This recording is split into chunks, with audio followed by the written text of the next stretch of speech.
Gravando, presidente. Bom dia a todos e a todas. Meu nome é Marco Teixeira. Declaro aberta a sessão do dia 14 de novembro de 2024. Eu cumprimento meus colegas, doutora Sulamita, doutor Ramon, doutor Luiz. Também cumprimento a representação fiscal, doutora Aline.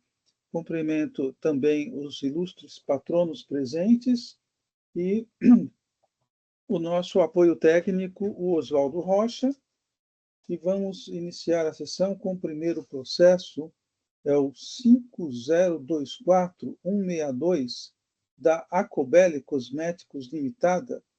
O relator é o Dr. Ramon, e o patrono é o Dr. Pedro Roquim. Bom dia, doutor Pedro. Bom dia, doutor Marco. Como vai? Tudo bem, seja bem-vindo. Muito O obrigado. senhor dispensa a leitura do relatório? Doutor Marco, dispenso sim, só queria fazer um comentário, se eu permitir. Pois não. Nós temos dois processos, o 162 e o 275, ambos do doutor Ramon, com uma grande semelhança. Certo. E nós temos também diversos outros processos aqui na Quinta Câmara relacionados ao mesmo tema.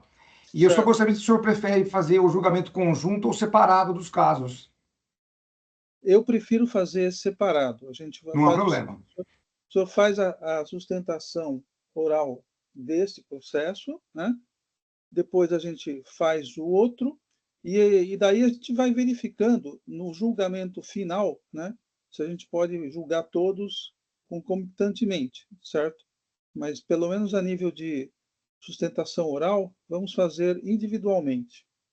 Pois não. Doutor, desculpe. Pois não, o senhor tem uma dúvida? Não, só queria dizer ao senhor que eu represento duas partes no processo, a Concept e as três empresas do grupo Forever Lease. Correto. Tudo bem. Então, como eu disse, faz as sustentações orais, e aí depois a gente vê cada processo. Por exemplo, pode ser que haja pedido de vista, e aí depois a gente vê se houver vários pedidos de vista, como é que a gente faz para julgar conjuntamente. Mas vamos, inicialmente, um de cada vez. Então, passo a palavra ao relator, doutor Ramon. Presidente, faço a leitura do relatório ou não? Ele Vamos- dispensou a leitura, pelo que eu dispensado? entendi, né, doutor? Perfeitamente. Bom, presidente, é um ato de infração, como bem adiantado pelo Dr. Pedro, bom dia, Dr. Pedro. 502416220, o autuado é Acobele Cosméticos, e outros autuados do grupo Axco, né? Supostamente teriam cometido fraude fiscal estruturada. As acusações são de falta de pagamento de CMS-ST, nos itens 1, 2 e 1, 4, e de falta de pagamento de CMS próprio nos itens 1, 1 e 1, 3, sendo que não houve defesa, nem tampouco recurso do autuado Acobele Cosméticos, nem do grupo Axcor, e os únicos que entraram com defesa e deram início ao procedimento administrativo tributário foram a Concept e os três representados pelo Dr. Pedro também, a Forever Lease S.A., Forever Company, Cosméticos Limitada, e a Forever Lease Professional do Comércio de Cosméticos Limitada. Esse é um breve relatório, presidente. Devolvo a palavra. Ok, então agora, doutor Pedro, o senhor tem 15 minutos para sustentar oralmente, tá? Pois não, doutor Marco. Bom dia a todos. Como o doutor Ramon colocou, nós estamos diante de um processo que decorre da Operação Afrodite, que é uma operação que analisa uma questão de fraude estruturada no estado de São Paulo de diversas indústrias que usam distribuidores para poder pagar menos ICMS-ST. É um caso conhecido, é uma coisa que já aconteceu no passado e aconteceu agora novamente. Nós estamos aqui, né, defendendo a Concept e a Forever Lease. A Concept é uma consultora especializada de um fundo de investimentos, cuja atividade é identificar negócios para que o FIP possa fazer investimento. Foi ela que identificou a Laguapo, foi ela que identificou a Maquira, foi ela que identificou diversas empresas nas quais os FIPs fazem investimento. Ela não é operacional, não tem inscrição estadual e ela nunca praticou nenhum ato de mercância. Ela só presta serviço de consultoria. A Forever Lease são 3 empresas, a holding, as 2 empresas operacionais do grupo, é uma das maiores vendedoras de cosméticos pela internet do estado de São Paulo e do Brasil. A atividade e o grande diferencial da Forever Lease é o fato de que ela não tem indústria. Então ela usa a indústria de terceiros, ela compra os produtos, ela manda as embalagens, ela compra os produtos são devolvidos ou para ela ou direto para os seus clientes, que são na maior parte consumidores finais, mas podem ser salões, podem ser farmácias, podem ser quem quiser comprar delas. Esse é um modelo de negócio que cresceu muito durante a pandemia e justamente por isso a Concept identificou a Forever Lease como uma excelente oportunidade de investimento. Tanto que foi feita a compra da Concept em 2020. Esses fatos, eles são muito importantes, porque eles vão estar muito relacionados ao motivo pelo qual essas empresas estão aqui e pelo qual elas têm que sair dessas autuações. A primeira coisa que eu queria colocar é que nós, em momento algum, questionamos o mérito. A gente acha também que a situação merece autuação, que existe mesmo indícios muito fortes de fraude. Eu não posso falar se tem ou não, porque eu não advogo para as partes, mas me parece que tem. Todo esse processo começa com um inquérito criminal aberto para averiguação de sonegação, antes mesmo de ter crédito constituído. E nesse inquérito há uma busca e apreensão na sede da Forever Lease. Nessa busca e apreensão na sede da Forever Lease são pegos diversos documentos. Dentre esses documentos, pareceres de advogados que foram contratados pela Concept para verificar se valia ou não a pena o investimento na empresa do grupo. Usando esses pareceres de advogados e diversos outros documentos, a douta fiscalização conclui o que é óbvio, né? Porque o inquérito criminal começou dizendo: a Forever Lease é a grande fraudadora do estado de São Paulo, ela fez a fraude e ela tem dentro do seu grupo indústria distribuidora e a revendedora. Quando eles fazem a busca e apreensão e apreendem todos os documentos, eles concluem o óbvio: não há relação alguma entre Forever Lease e as indústrias distribuidoras. Ela tem, na verdade, diversos fornecedores. São 10 indústrias com quem ela trabalha. Dentre essas 10, 5 tinham indícios de prática dessa fraude de ICMS-ST e 5 não. As 5 seguintes foram esquecidas e foram lavrados 5 autos de infração contra essas indústrias. Esses autos são divididos em 2 porque existe um período em que a Forever Lease era do antigo dono e depois da empresa do FIP, da Concept. Para poder justificar a inclusão da Concept e da Forever Lease no processo, que a princípio parecia ser importante por conta do parecer do advogado contratado para analisar, porque esse parecer dizia o seguinte: há indícios de que alguns dos seus fornecedores praticam operação de venda para distribuidor próprio para poder reduzir o ICMS-ST, e concluía: só que como você não tem benefício econômico algum e como você não tem relação alguma com eles, esse é um problema da tua indústria e do teu distribuidor. Você deve trocar esses distribuidores na medida do possível, mas você não tem nenhum tipo de relação com esse fato gerador. E esse fato é pacífico, porque a gente sabe que o STJ já decidiu nesse sentido, existem diversas decisões escolhendo o Tite a respeito do assunto, sempre no sentido de que não há interesse no fato gerador pelo fato de você participar da cadeia. Só há interesse no fato gerador quando você está do mesmo lado da operação que faz a venda. A despeito disso, usando a necessidade de ter esses documentos, as empresas Forever Lease e Concept foram autuadas junto com as indústrias e distribuidores na condição de corresponsável por interesse no fato gerador. Na nossa defesa e no nosso recurso, a gente sustenta, em primeiro lugar, a nulidade do auto de infração, uma vez que usa documento sigiloso cliente-advogado, a nulidade do auto de infração, uma vez que coloca as empresas Concept e Forever Lease como corresponsáveis, incluindo, inclusive, né, a sócia, que é a holding da Forever Lease, e a Concept, que é a consultora especializada que nunca fez a aquisição das empresas, porque a operação, né, normal de um tipo de atividade como essa, de FIP, é: a consultora especializada identifica o negócio, ela faz auditoria, contrata os advogados, ela identifica a oportunidade de negócio. Quando ela acha o negócio, ela faz o quê? o FIP constitui uma sociedade anônima que faz a compra do negócio. E por que ele faz isso? Porque a CVM proíbe o FIP de investir em limitadas. Então, o FIP tem que constituir um veículo para comprar sociedades. Então, aqui não há nenhum planejamento tributário, não há nenhuma má-fé, não há nada. É só o modus operandi de um FIP. E quem compra as empresas operacionais é a Forever Lease S.A. A Concept, no momento em que ele identificou e concluiu, sai do negócio. Só que como o documento do advogado que foi usado como base para a autuação era da Concept, ela também foi colocada no polo passivo da autuação, né, por confusão com a Forever Lease. Só que com a máxima venda, como a gente demonstra na defesa, não há confusão alguma. Um consultor especializado faz uma coisa, a holding faz outra, as operacionais trabalham. E a gente sustenta, inclusive, que essa inclusão ela é uma desconsideração da personalidade jurídica administrativa. Porque é todo mundo colocado na cadeia de cima dentro da cadeia de baixo. No máximo, eu tinha que estar discutindo aqui a corresponsabilidade das operacionais. Porque como é que pode ter interesse no fato gerador alguém que identificou um negócio e alguém que é uma holding de quem faz o negócio? Mas, enfim, essas são as questões de nulidade. O ponto mais importante para nós é o seguinte: o próprio fisco reconhece, quando ele muda de postura, após a análise dos documentos da busca e apreensão, que a Forever Lease não tem relação com seus distribuidores. E é quase que assim, sobre-humano imaginar que ela teria contratado 5 fornecedores distintos, criado uma fraude com 5 fornecedores, obrigado os pobres fornecedores a criar indústrias e diminuir o valor do ICMS-ST para se beneficiar. Quando é feita uma prova técnica em todas as defesas, não há mudança de preço quando eu compro da indústria ou quando eu compro do distribuidor. O preço que a Forever Lease paga é 10 sempre. A única coisa que ela não fez foi questionar por que você me vende por A, por B ou por C cada dia.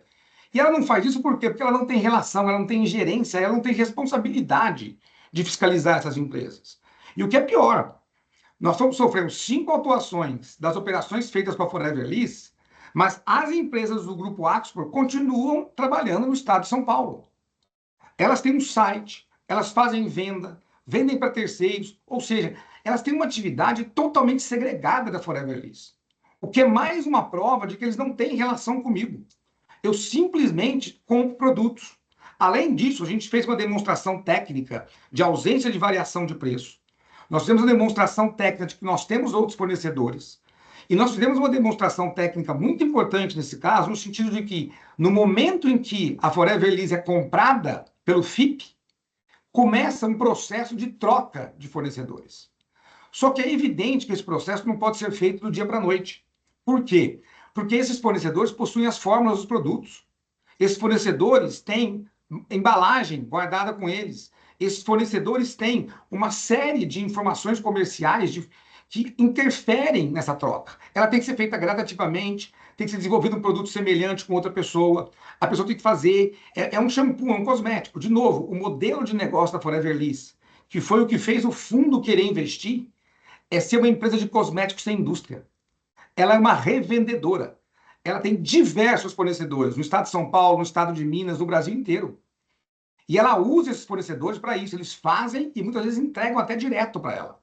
Essa é a diferença da Forever Lease. Então, não tem como ela ter interesse e praticar a fraude do ICMS-ST de venda de indústria para distribuidor por preço inferior e depois revenda por valor maior, porque, não há nos autos uma prova de que ela tenha tido benefício de preço. Os comentários com a máxima vênia da douta fiscalização e da própria representação fiscal nos autos são todos no sentido de, se você tivesse comprado da indústria, teria pago menos. Mas aí que está, o meu preço é pré-acordado, a própria representação fiscal fala isso nas contrarrazões. O modelo de negócio era, Forever Lease acerta o preço com o grupo Axpor. O preço é 10. Às vezes ela compra da indústria por 10, às vezes ela compra do distribuidor por 10. Ou seja, se tem alguém que foi beneficiado na fraude, está antes da minha cadeia. E aí a gente aplica a posição do STJ Pacífica, no sentido de que o comprador, né, e o fornecedor têm posições antagônicas. Eles não estão no mesmo lado da cadeia. Tem recurso repetitivo, tem decisões aqui do TIT, tem diversos precedentes na doutrina. A própria ilustre doutora Sulamita possui um artigo a respeito do assunto, onde ela muito bem elucida toda a posição do TIT a respeito, para concluir, né, de que para que tenha esse interesse é necessário que haja prova da fraude. E no caso não há prova alguma. Muito pelo contrário, todos os indícios são em sentido contrário. No sentido de que a Forever Lease, ela é uma mera adquirente de mercadoria como outra qualquer. E o que é pior, vejam, as devedoras não vieram aos autos se defender. E continuam operando. E eu, Forever Lease, estou aqui me defendendo, mostrando que eu não tenho razão, correndo o risco de ter que pagar a conta de alguém que pratica fraude, só porque eu compro produto. O que ela está fazendo? Ela está buscando novos fornecedores, ela está tocando a vida dela para cá, porque ela não tem relação com essas pessoas. E para ela não importa se o cara vende da indústria ou vende do distribuidor. Para ela o que importa é o quê? Qualidade do produto. Tanto que a gente fez prova técnica também de que há situações onde há uma licitação e uma hora a Axpro ganha e uma hora ela perde. Ou seja, se eu tivesse interesse nessa fraude, ela ganhava sempre. Se eu fosse um fraudador em conjunto, eu só comprava dela. Eu não comprava de outras pessoas. Esse ponto é muito importante. E a inclusão da Concept aqui, ela é quase, com a máxima vênia, um absurdo. Porque ela não comprou as empresas operacionais, ela simplesmente tem sede no mesmo endereço que a holding do grupo, e foi alegada uma confusão por ter sede no mesmo endereço, com a máxima vênia. A holding do grupo Maquila está lá, a holding do grupo Laguapa está lá, quer dizer, nós vamos falar que uma empresa que faz empadinha tem a mesma fraude de uma empresa de cosméticos, ela faz parte da fraude, não faz, ela vende empanada. Desculpa, não é empadinha.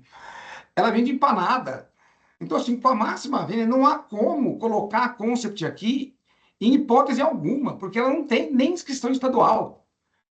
Um fato assim que foi um diferencial para a Concept. A Concept ela é intimada 3 ou 4 dias antes da lavratura do auto de infração para ser incluída dentro do processo. Ela recebe aquela cartinha de que há uma fiscalização em curso e logo depois vem o auto de infração. Nunca nem perguntaram nada para a Concept, simplesmente usaram os documentos por força da busca e apreensão. A outra fiscalização achou importante o uso dos documentos e com a máxima vênia, talvez por ter uma convicção própria, talvez por ter uma convicção antiga a respeito do assunto, forçou a inclusão da Forever Lease e da Concept nos autos. Com a máxima vênia, é esse o nosso único jeito possível. E aí, ao longo do processo, percebendo que ela não podia ter usado um documento sigiloso, cliente-advogado, ela começa a dizer que o documento é secundário, embora a primeira página do RCA cite o documento, e ele seja citado pelo menos 10 vezes depois, durante todo o RCA, né? E mais do que isso, a fundamentação do auto de infração sempre foi o artigo 9º, inciso 11 e 13. Ela começa a citar o parágrafo único e criar uma fundamentação de nota inidônea que não é parte da autuação. Aí é uma questão técnica. Quando a douta fiscalização e a própria DTJ verificam o que aconteceu e entendem que o correto era não ter colocado a Forever Lease e a Concept e mantido a cobrança contra quem deve, elas vão mudando a fundamentação do auto de infração para criar novos argumentos.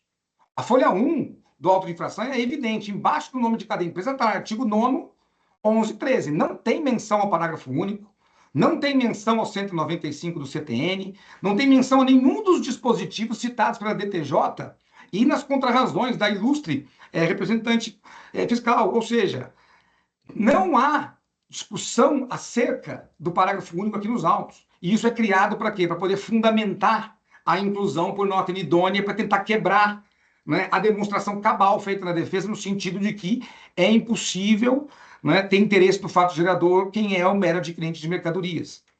Esses pontos são muito importantes e eles vão se repetir em todos os processos, e em cada um desses processos nós temos um cuidado muito grande de fazer a prova de que eu não tive benefício econômico, fazer a prova de que eu tinha outros fornecedores, fazer a prova de que muitas vezes os fornecedores me cobraram fortunas para poder me entregar as fórmulas desses produtos. A fiscalização cita diversos e-mails trocados entre a Forever Lease e seus vários fornecedores como prova cabal da participação deles na fraude. Com a máxima vênia, o que esses e-mails falam é: eu preciso de 500 produtos para o dia 14, o nosso preço combinado foi 50, por favor me venda. E aí eles vêm e falam: olha, quem vai te mandar os 50 produtos são 30 a essa distribuidora e 20 a essa indústria. Eu sou um comprador. Se ele manteve o preço, se a qualidade está certa e se o produto é o que eu pedi, qualquer fato anterior é um problema do Estado de São Paulo. Nós somos totalmente a favor da Operação Afrodite, mas que ela seja feita em quem pratica a fraude e nem em quem compra a mercadoria. Esse é o ponto principal que está em discussão aqui. E é uma situação muito grave, porque se quem compra mercadoria passar a ser chamado de fraudador do Estado de São Paulo, eles vão parar de comprar mercadorias aqui. E, de novo, as empresas continuam operando, ou seja, se elas praticam fraude, elas continuam praticando fraude. Ou seja, o Estado de São Paulo não está conseguindo fazer o que ele queria quando criou a Operação Afrodite, que é pegar quem deve. E por que eles não se defendem aqui em nada? Porque eles viram que tem um corresponsável, que é uma empresa séria, de um fundo de investimento em participações, que com certeza vai pagar a dívida. Agora, faz sentido? Não, porque não tem relação. Doutor Pedro, por favor, Pois não. os 15 minutos já se passaram. Eu pediria que o senhor, agora em 1 minuto, terminasse a sustentação. Pois não, peço desculpas, presidente. Existem outros processos também da ACOBEL e nós vamos voltar a esse tema. Não, peço desculpa, presidente. Então, o nosso pedido é que seja reconhecida a nulidade do auto de infração ou, no mérito, julgado improcedente, único e exclusivamente para a exclusão das empresas Forever Lease e Concept do polo passivo, tendo em vista que uma nunca participou da operação e que as outras 3 não têm relação com os reais fraudadores. Muito obrigado a todos e peço desculpas por ter extrapolado meu tempo. Bem. Eu só queria um esclarecimento, se me permite, doutor Ramon. O patrono falou que esse processo, essa situação que está acontecendo agora, já aconteceu no passado. Não aconteceu só com quem que aconteceu? Com a Forever Lease, com só esse esclarecimento, por favor. É para mim, presidente? Se foi, eu explico. Sim. Na verdade, a Operação Afrodite ela já aconteceu 2 vezes no estado de São Paulo. A Forever Lease não tem relação nenhuma com a outra, nem existia. É uma operação que aconteceu há 4 anos atrás e uma em 2022. A Operação Afrodite, que aconteceu no passado, não envolveu nenhuma das empresas atualmente, é isso? É isso que o senhor falou? Não, nenhuma delas. Tinha outro nome, inclusive, presidente. É uma operação de verificação de indústria distribuidor que fraudava em CMS-ST. Tá, tudo bem. Ok. Nunca tivemos relação com nenhuma, desculpe. Tá. Doutor Ramon, por favor. Presidente, a doutora Sulamita deve ter uma questão de ordem, ela levantou a mão. Doutora Sulamita. Obrigada, presidente, obrigada. Bom, parabenizo o doutor patrono. Na verdade, a minha dúvida é com relação ao processo. Como eu também tenho um processo para relatar semelhante, então eu queria saber, presidente, se eu posso tirar algumas dúvidas com o patrono antes do doutor Ramon iniciar a leitura do voto dele. Então, eu acho que pode tirar, se é semelhante. São questões fáticas. Doutor Pedro, o senhor mencionou que após vocês terem ciência dessa questão de que as empresas havia indícios de fraude, que essas empresas, indústrias e distribuidores estavam cometendo essas possíveis fraudes, vocês vieram trocar os fornecedores, né? E aos poucos, em razão de só eles terem aqueles produtos específicos que vocês precisavam. Hoje, vocês falaram, acho que são 5 indústrias e distribuidores que estão nesses processos. Hoje, vocês não compram mais de nenhuma dessas 5?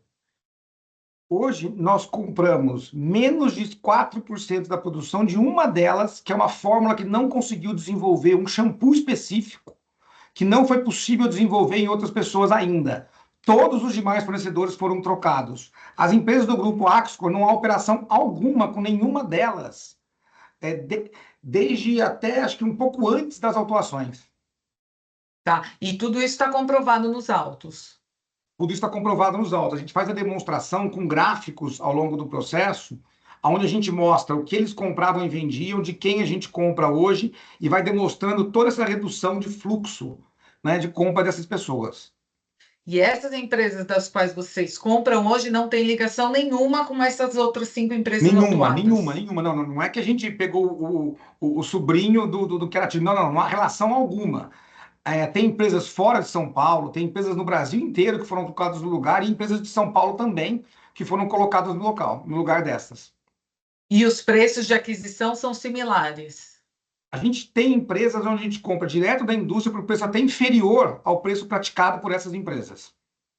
E também está comprovado nos autos isso, chama Retal Y. A empresa, a gente faz uma demonstração de alguns produtos comprados dela em valor menor do que o preço que a gente tinha, tem outras que a gente está pagando mais porque a gente não conseguiu desenvolver o produto, tem todas as situações, porque o grande problema foi, na hora que a gente sofreu um baque na cadeia de fornecedores, começou-se a procurar novos, e foi localizando tudo para poder trocar. Então tem um que eu pago mais, tem um que eu pago menos, o importante é qualidade, a gente tem que ter o produto idêntico.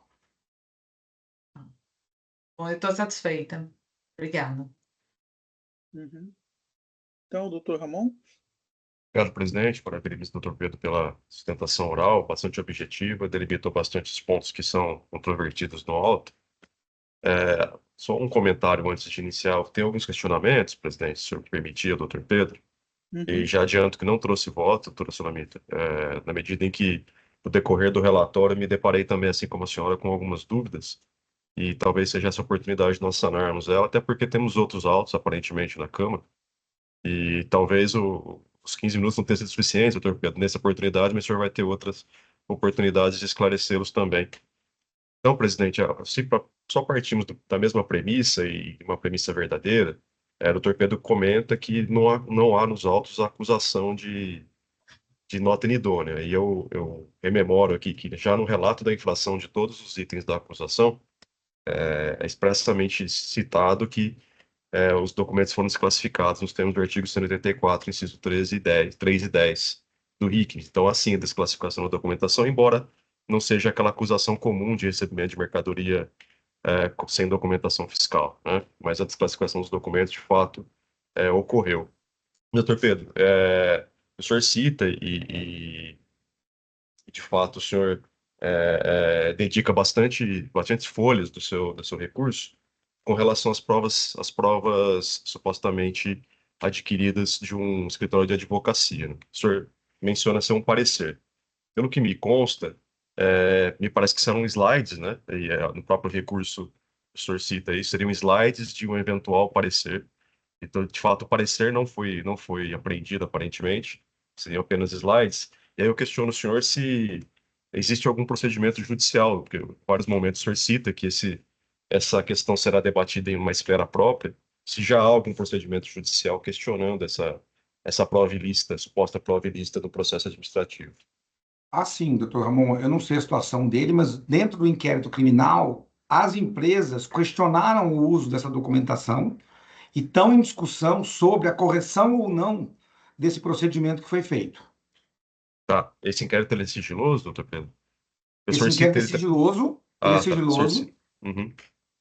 Porque o senhor cita ele várias vezes no processo, mas não traz nenhum elemento dele, né, no processo É porque eu não sou administrativo. advogado, é um inquérito sigiloso, sim, mas o sigilo veio por força da operação.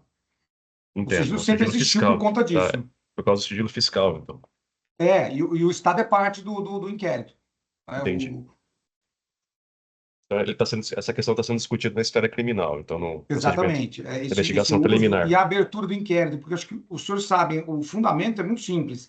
O crime de sonegação só pode ser verificado após a constituição definitiva do crédito tributário. E nesse caso, o processo inicia o inquérito para averiguar se há crime de sonegação ou não. Essa é que é a discussão que eles têm lá dentro. Perfeitamente, obrigado. O senhor cita a compra do grupo operacional, né, através de uma SA, por uma FIP. Essa FIP é a Concept Cosméticos Fundo de Investimento em Participações Multi-Estratégia. Exato. Exato. Eu confesso que o nome está mencionado na defesa, mas é esse mesmo. Concept Cosmético Fundo de Investimento em Participações de Estratégia. E ela também está situada no mesmo endereço, tá? Tanto da Forever Lease SA como da Concept, sua cliente. Como funciona, doutor Ramon? A Concept é uma consultora especializada de fundos de investimento. A função dela é identificar negócio. É como Certo, se ela andasse na rua procurando em quem investir. Toda vez que perfeito. ela acha um negócio, ela acha uma série de pessoas que têm interesse em investir nesse negócio, monta um FIP, que é um fundo de investimento em participações, que pode comprar, né, empresas. Esse FIP monta uma SA e a SA compra. Por quê? O FIP não pode ser dono de empresa operacional por regras da CVM. Então foi isso que aconteceu nesse caso. Perfeito. Isso, o senhor, de fato, cita essa legislação da CVM. O senhor tem especificamente qual é essa legislação? Peço vênia, eu não tenho essa especialidade em negócios Doutor empresariais. Se o senhor Ramon, pudesse citar. a gente mencionou sim, mas a gente citou ao longo do recurso a resolução. Se o senhor se permitir, eu abrir o recurso aqui só. Por favor, eu não localizei, de fato. Mas não há problema, eu posso peticionar juntando aos autos também a legislação, isso não há problema algum. É um Tá, prazer. eu agradeceria se o senhor pudesse.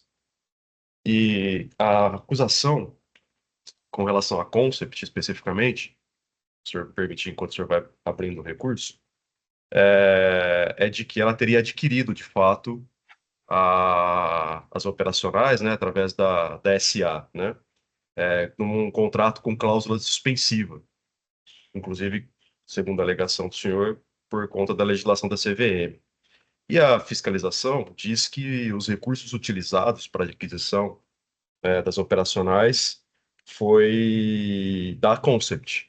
Procede ou não essa Não, não informação? procede, doutor Ramon. Foi da Concept FIP, Foi não da da Concept Concept FIP. Consultora. Tá? Certo. Quem coloca o dinheiro na compra é o FIP. A consultoria, o capital social da consultoria é 10 mil reais. Se o senhor olhar, tem os documentos societários dela nos autos. Ela tem um capital social de 10 mil reais. Ela nem teria dinheiro para pagar os 300 milhões de reais, que foi o valor de compra da Forever Lease. Quem faz isso é o Certo. FIP. Tá. Consta também que a Concept, sua cliente, ela tem uma posição de direção na FIP. O senhor poderia esclarecer qual que é essa posição de direção? Na verdade, quem faz parte, né, dentre outras pessoas, do conselho, é o Rafael e o Gabriel, que são pessoas que trabalham nas empresas todas. Por quê? Porque eles acham o negócio, eles identificam a oportunidade, eles continuam junto com os operacionais. O senhor vai ver que a Forever Lease tem diretor industrial, diretor comercial, porque ela não tem indústria, diretor comercial, ela tem diretor de RH, tem toda a estrutura. E dentre eles tem essas pessoas que foram os que acharam o negócio para quê? Para continuar fiscalizando, para verificar se o negócio está indo bem ou mal. Sabe? Mas com outros cargos, outra remuneração, tudo separado do que eles fazem na condição de pessoas da Concept. Na Concept, eles são só identificadores de negócio. Porque o fundo, entre Perfeitamente. aspas, ele é criado e acredita na oportunidade que foi desenvolvida. Então, eles não podem deixar o fundo desamparado. Entendi. Estou Aí, procurando recurso, então peço desculpa se eu não estou não, olhando para frente. fica à vontade. Consta também, doutor Pedro, que o Fábio Príncipe, que é o antigo dono da Forever, das operacionais, né? Isso é conteste nos autos, até porque eles não recorreram. Ele faz parte por um ano também dessa operação posterior da FIP, né?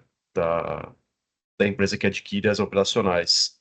Qual que era o papel do Sr. Fábio? Ele consta no contrato, foi juntado, que ele ficaria por um ano ainda dentro do Não, conselho. não. Ah, não, aí sim. O que acontece? O Fábio Príncipe é a pessoa que cria a Forever Lease em 2017, 18. Ele é a pessoa que desenvolveu o modelo de negócio. Quando foi comprado o negócio, isso é muito comum nesse tipo de operação. O antigo gestor, que tinha o conhecimento de como é que era o negócio, o mercado e etc., as fórmulas, os produtos que vendiam, os que não vendiam, porque é um mercado muito ligado ao consumidor final. Se o consumidor está comprando, eu tenho que comprar mais esse produto. Se você está vendendo, eu tenho que vender menos. Então, ele continua, por um período após a venda da participação dele, na condição de auxiliar para a gestão da empresa. É só por isso que ele estava lá. Qual que é a função desse cargo de auxiliar, se o senhor puder esclarecer? Ele participa do Consta que conselho, então, por exemplo, quando ele eles é têm do uma conselho, reunião, é o certo? conselho, quando eles participam de uma Ele é um discussão, conselheiro do grupo, então. ele ficou como conselheiro por obrigação contratual.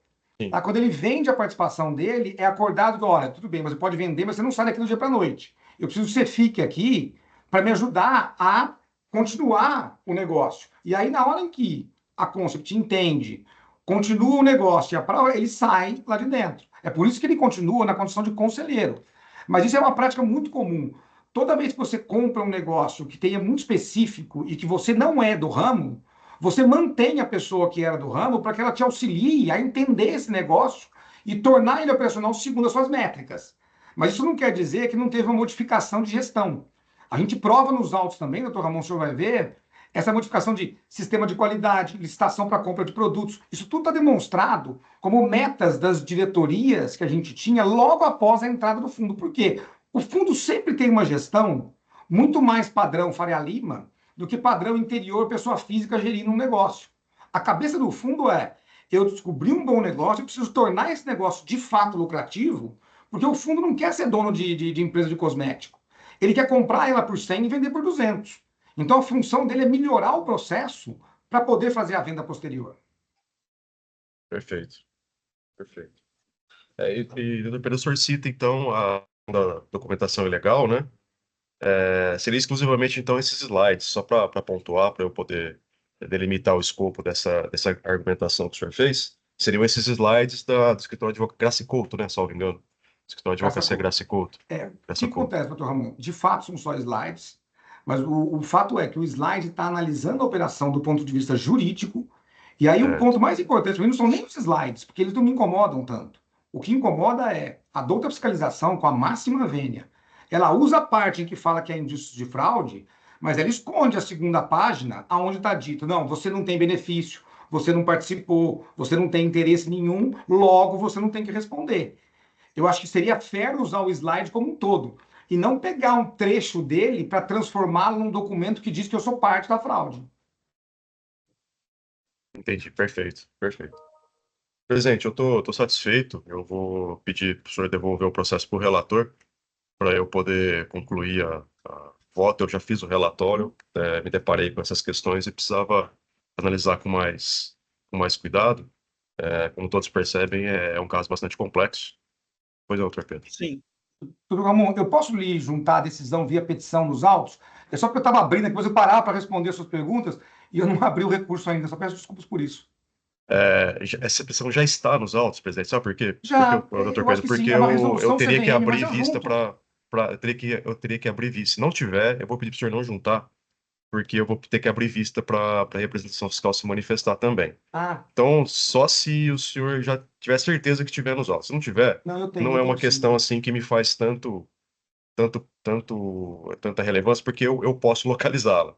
É só uma questão de abreviar caminhos, porque, como disse, eu não sou especialista, por isso estou aproveitando aqui do seu Não, não, conhecimento do modelo de eu também negócio. aprendi junto, viu? Eu aprendi junto muita coisa aqui, então. Tá, então, se o senhor não tiver certeza que está no processo, o senhor, por favor, não junte, porque seria extemporâneo, uma prova extemporânea, e Exato. embora seja legislação, né? Mas é obrigação nossa conhecer. Então, eu vou pesquisar e vou atrás, tá bom? Presidente, estou Perfeito. satisfeito.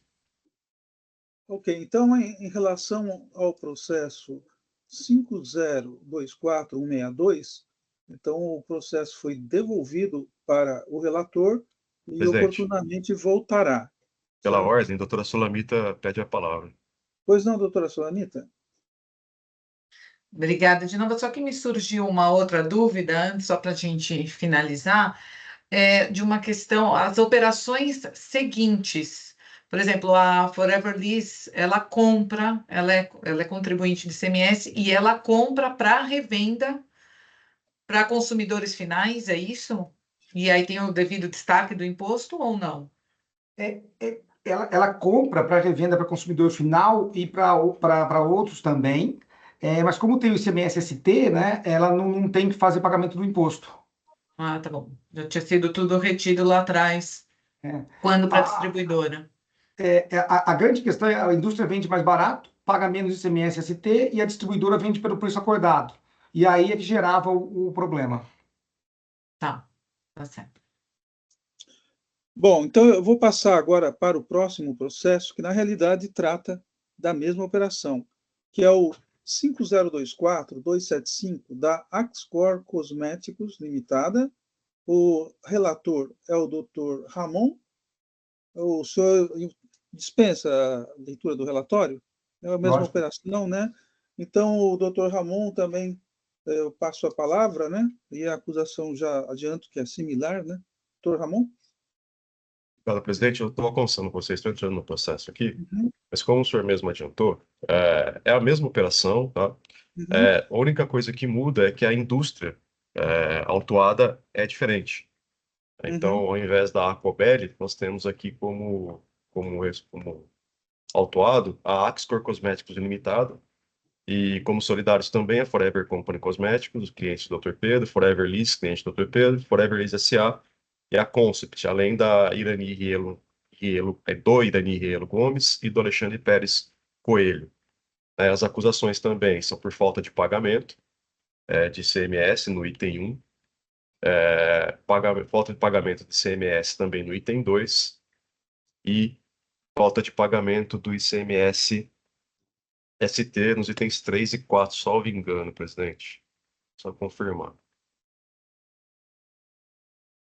Isso, exatamente. Falta de pagamento do ICMS ST.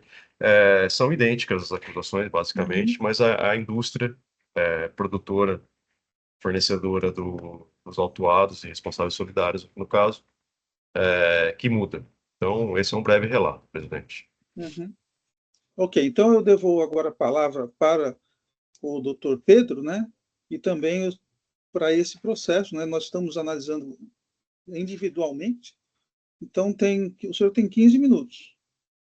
Então, Marco Antônio, só indago o ilustre relator, doutor Ramon, se ele prefere que eu faça a sustentação agora ou na próxima sessão, porque se a conclusão for a mesma, eu não tomaria o tempo dos senhores de repetir a sustentação oral.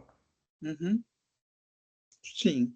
Doutor Pedro, fica à vontade, o direito à sustentação oral do senhor, e o senhor pode não fazê-la nesse momento e optar por fazer em outro momento.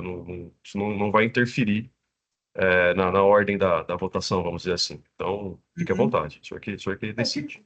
Eu só digo assim, porque como eu acabei de fazer a sustentação oral e O senhor os tem algum fundamentos são argumento os novo mesmos... para adicionar ou não? Não, nesse caso não, porque a situação é exatamente igual, né, à do processo anterior. As provas são as mesmas. Esse caso agora é o 275, né? Ele tem... É esse aqui? Não, é o outro. 275. Tem só uma questão aqui dentro do 275, que Você é o vai optar fato por de que a fazer a representação fiscal sustentação. reconhece que houve um erro, né, na DTJ, que ela menciona as empresas equivocadamente, né? E aí ela pede a nulidade da decisão da DTJ, que eu acho que eu só chamaria atenção para esse ponto. Perfeitamente. Porque o que aconteceu quando foi feita a decisão da DTJ, eles acabaram copiando o trecho de uma decisão de uma outra DTJ, relacionada a um outro fornecedor da Forever Lease. E aí é uma pequena confusão ali, porque as empresas tratadas são outras. Perfeito. Acho que esse é Presidente, o ponto. também não trouxe Eu acho que voto. é a resolução 175 da CVM. Eu estava pesquisando no celular aqui enquanto a gente falava. Mas qualquer coisa, eu mando um e-mail ao Tite dizendo qual é a resolução sem juntar os autos, que ele ajuda apenas na pesquisa. É suficiente, doutor Pedro. Obrigado. Presidente, eu também não trouxe voto para esse caso e peço também a devolução para o relator. Certo. Então, vamos fazer o seguinte, né? O outro processo já foi feita a sustentação oral. Nesse processo, quando ele retornar, eu vou registrar como não tendo sido feita, né? E aí faz a sustentação oral e a gente vai ver quando que vamos acompanhar quando que o processo vai retornar. Então, eu vou apenas aqui registrar do Axcor. Deixa eu só me ver aqui como é que eu vou despachos.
Então, o processo da AXCOR 5024275 também de relatoria do Dr. Ramon, também retornou para o relator.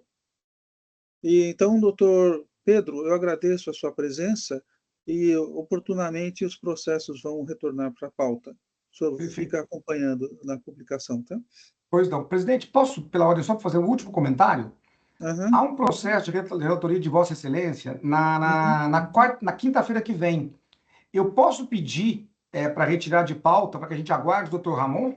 É um processo do senhor, é o final 146. Eu vou conversar com a Câmara para ver como fazemos. Eu vou considerar o seu pedido, mas eu vou ver o que vai ser colocado. Ele já está em pauta, né? Então, eu entendo que o senhor deve comparecer, porque ele está em pauta, e aí a gente vê se retorna ao relator, que é uma possibilidade, certo? E a gente vê, mas ele está na pauta e o senhor comparece e a gente retorna ao ponto. Nós já tivemos uma situação bem semelhante de uma operação em que foram lavados vários autos, certo? Muitos. E eles foram julgados separadamente, certo? Então, nesse ponto, nós vamos...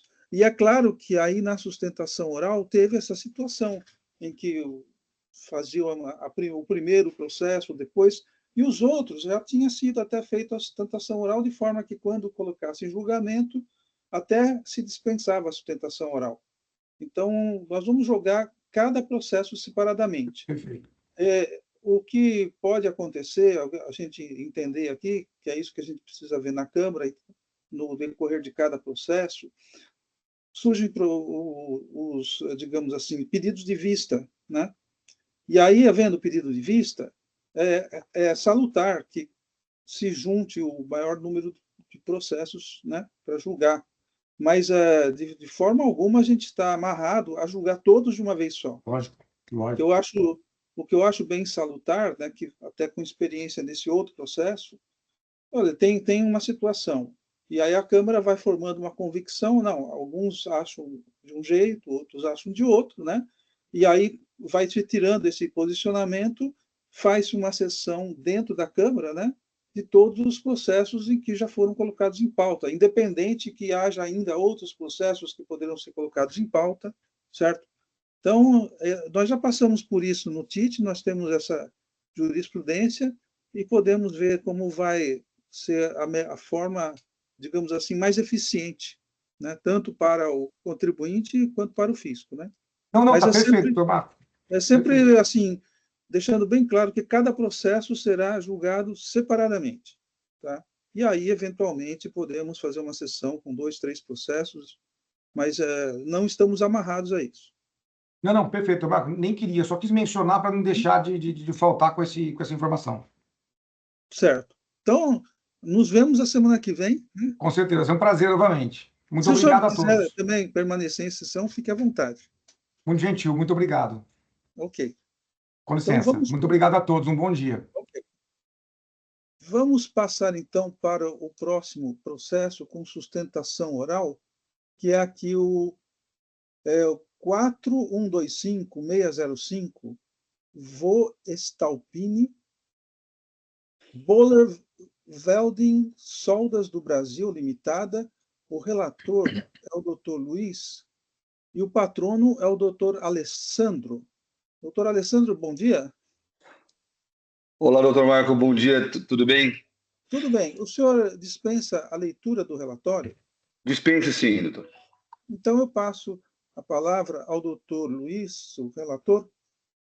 Obrigado, presidente. Bom dia a todos, bom dia ao patrono. O auto de infração foi composto por 8 itens, sendo que o item 1, 3, 6 e 8 foram pagos logo no início, né? Então houve a renúncia do administrativo.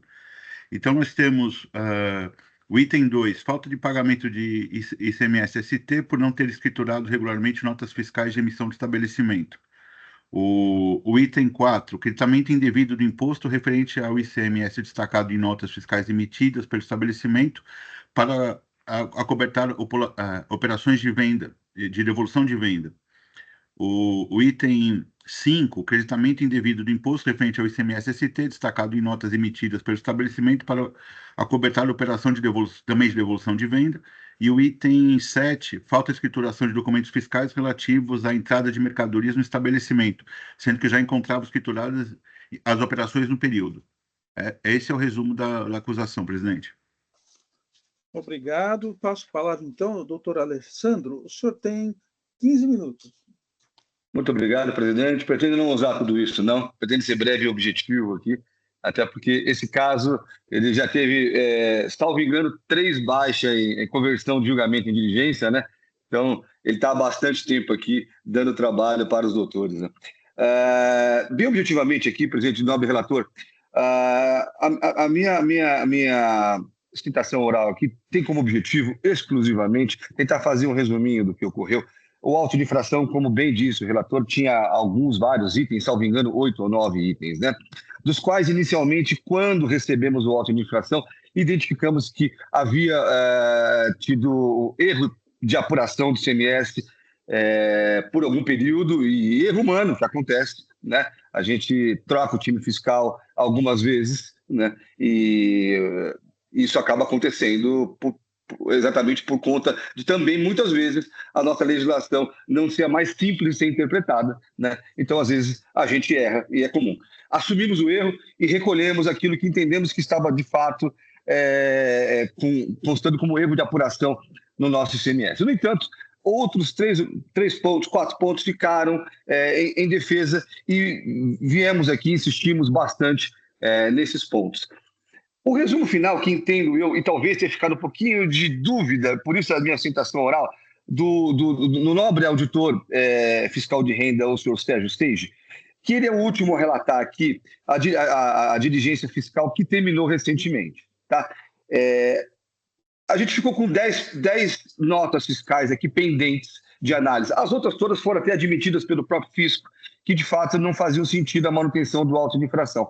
Mas essas 10 notas que se referem a operações de transferência da própria companhia entre as suas unidades, com substituição tributária na operação anterior, elas estavam com defeito de acesso por conta do dígito final da nota. E por conta disso, teve mais uma baixa em diligência. E nessa última baixa em diligência, a gente conseguiu mostrar, eu acabei juntando, além do link de acesso às notas, as próprias notas fiscais.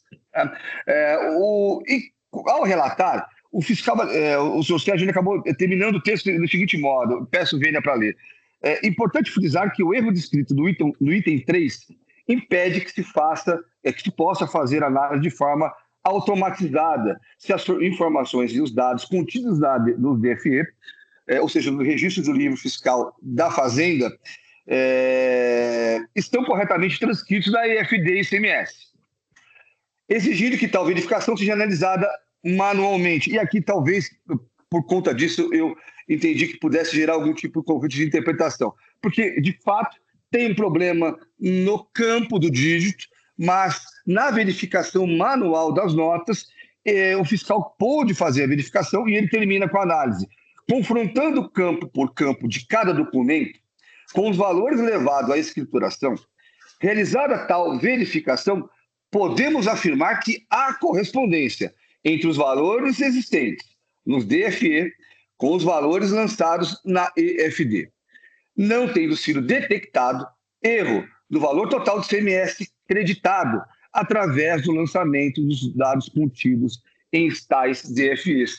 Entendo eu, então, portanto, que aqui os nossos créditos, que era o último tema pendente para análise aqui, os créditos que estávamos buscando a manutenção, né? Ou seja, o reconhecimento da improcedência do auto de infração em relação a essas notas fiscais estão admitidos, né? Então, esse é o ponto, essa é a argumentação que eu gostaria de trazer hoje aqui.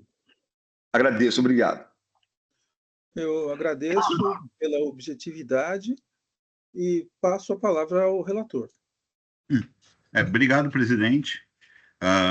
Já adianto aí que eu entendo que o feito vai ter que passar por uma nova diligência, acho que vai ser a 4ª diligência, porque eu acho que existem ainda algumas incorreções que precisam ser melhor esclarecidas.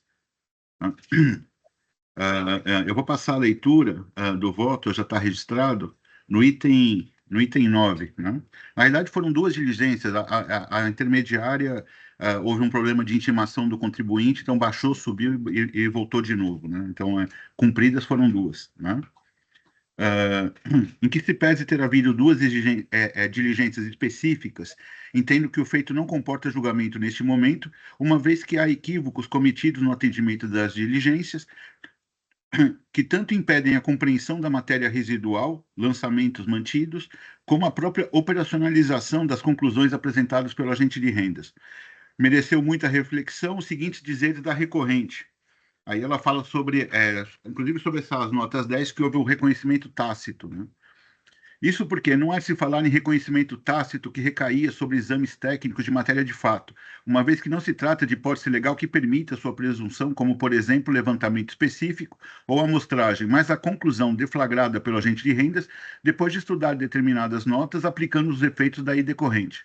Da mesma forma, não está claro nos autos o real posicionamento da douta representação fiscal para alguns itens do auto de infração, ou seja, se ainda mantém sua opinião inicial no sentido de improcedência do recurso folhas tais e procedência do recurso de ofício folhas tais, ou se diante do novo conjunto probatório formado nos resultados das diligências, reviu seu posicionamento, passando a opinar pela procedência do recurso ordinário, ao menos em alguma extensão. Para melhor compreensão, trago o litígio que recai sobre o item 7, por exemplo, que foi mantido pela decisão de piso e alvo de recurso ordinário pela recorrente, cabendo destaque o quanto dito pela representação fiscal. Ela fala sobre a infração teria sido comprovada. Posteriormente, em resultado da primeira diligência fiscal ordenada, o agente de rendas reviu seu posicionamento, excluindo grande parte de notas fiscais entregantes da acusação original, porém mantendo a glosa de 10 documentos fiscais, conforme se depende do seguinte trecho. Aí ele vai falar que essas notas não tinham sido localizadas, eu transcrevo. Frente a essa manifestação, a representação fiscal apresentou o parecer número tal, de onde extraio. Aí ela vai pedir a manutenção dessas 10 notas. Como se observa, opinou a representação fiscal sobre a parcial manutenção do item 7 do auto pelas razões descritas acima. Posteriormente, esse TIT entendeu por bem converter mais uma vez o feito do julgamento em diligência, nos termos do voto preferido pela 8ª Câmara Julgadora, as folhas tais, a qual restou atendido pelo agente de renda as folhas tais, cabendo destaque no seguinte trecho, e é o mesmo trecho que o doutor Patrono leu. Até agradeço. Dos dizeres acima reproduzidos, é possível constatar que o agente de renda atesta que encontrou erros, consubstanciados por diferença de informações contidas no banco de dados da Cefaz e aquele contido na escrituração fiscal digital, cuja ocorrência impediu o processamento automatizado das informações. Atestou o agente de rendas ainda que, por meio de trabalho anual, por ele realizado, haveria correspondência entre os valores existentes nos documentos fiscais e no EFD, o que poderia justificar a legitimidade do creditamento. Por outro lado, o agente de rendas não consignou que estaria reconhecendo a legitimidade do creditamento, ou seja, não externou os efeitos que seriam colhidos de sua nova conclusão, o que poderia tornar legítima a manutenção do crédito e, por efeito, equivocada a acusação contida nos autos. No mesmo sentido, manifestou a representação fiscal as folhas tais por meio do parecer número tal, de onde extraio. Aí eu transcrevo a conclusão dela, da representação fiscal, ela não fala nada sobre o mérito, apenas sobre que foi cumprida a diligência.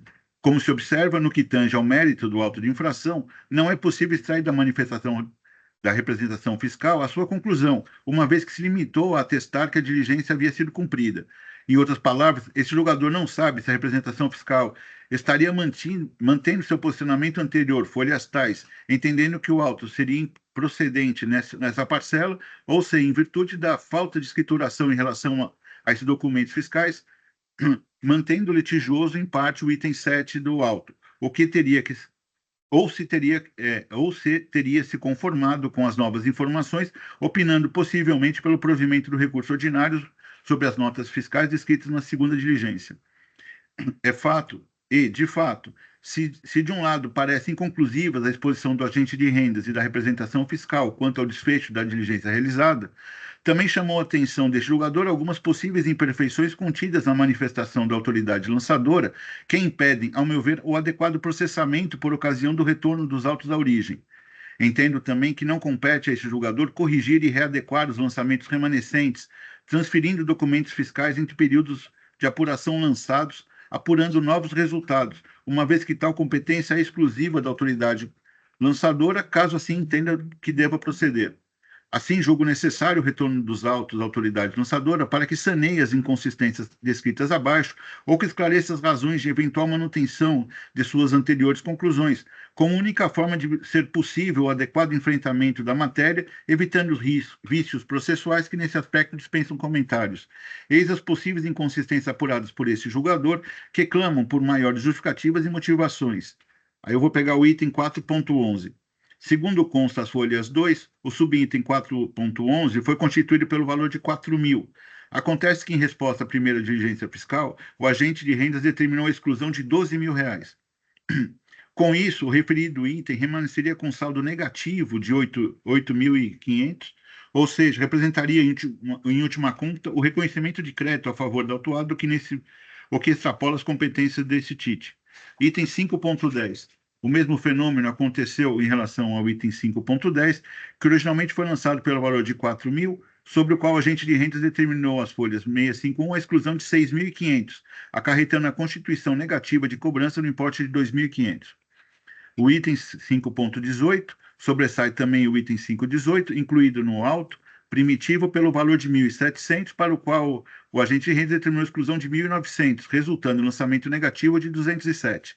Observo ainda que incorreções de outras origens da diligência fiscal, basicamente fundadas na inclusão de notas fiscais em períodos de apuração distantes e divergentes de sua emissão, cabendo destaque, por exemplo, as folhas 649, o agente de rendas determinou a exclusão de R$ 5.000, seguindo o seguinte demonstrativo.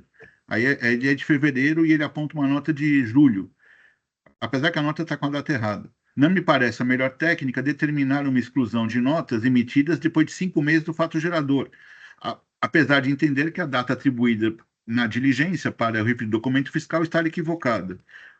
O item 5.10. Tomando-se por base o relatório apresentado às folhas 651, é possível constatar que houve a transferência de 2 notas emitidas de setembro para novembro, sem qualquer justificativa para tanto, se não vejamos.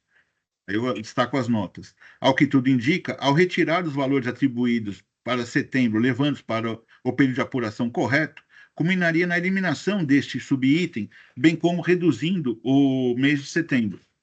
O item 5.18. Da mesma forma, concluo que para o mês de julho de 17, o agente de renda considerou notas fiscais do período de junho de 17, se não vejamos. Observo ainda que, por meio do auto de infração folhas 8, foi constituído o valor de R$ 600 para o mês de junho. Assim, como não foi apresentado qualquer justificativa pelo agente de rendas que escorasse a transferência dessas notas para o período seguinte, provavelmente seria a melhor técnica reduzir o lançamento de julho, bem como reduzir os impactos da revisão para o período de julho de 17. Vale dizer que as correções impactariam no auto, uma vez que resultaria na modificação dos encargos cobrados, especialmente no que concerne à base de cálculo para a incidência de juros moratórios exigidos no auto. De mais a mais, por força das diligências realizadas, já se mostra bastante obscuro e dificultoso determinar a matéria tributária remanescente nos autos, razão pela qual seria necessário o agente de renda apresentasse efetivamente os itens remanescentes, detalhando o demonstrativo específico, os documentos ou registros que escolhem o lançamento residual, uma vez que as 2 diligências fiscais já produziram, no meu sentir, profunda redução do auto. Entendo que tal providência é necessária como forma de garantir ao julgador a possibilidade de melhor examinar a matéria dentro dos limites de sua extensão. Diante do exposto, voto pela conversão do presente julgamento em diligência para que o agente de rendas saneie as possíveis incorreções descritas nessa decisão e outras que julgar necessárias, com base na documentação apresentada pelo recorrente durante o atendimento das diligências anteriores ordenadas por este TIT, ou que apresente entendimento e fundamentação legal que escolhe a manutenção do auto na forma que está. Depois da providência descrita no item anterior, deverá o agente de rendas apresentar demonstrativo detalhado dos subitens mantidos, com inclusão apenas dos valores que entende como remanescentes e em resultado da decisão de piso e das diligências realizadas, apresentando memória de cálculo que permita identificar a acusação de cada um dos itens residuais. Após a manifestação do agente de rendas, os autos devem ser encaminhados para a recorrente para sua manifestação, alertando que a juntada de novos documentos deverá seguir o previsto no artigo 19 da lei tal, em vista de em vista das duas oportunidades já concedidas por esse TIT para apresentação de documentos complementares. Por fim, na sequência, os autos devem ser encaminhados à representação fiscal para que apresente seu parecer em complemento, retornando o feito para o julgamento. É como voto, presidente.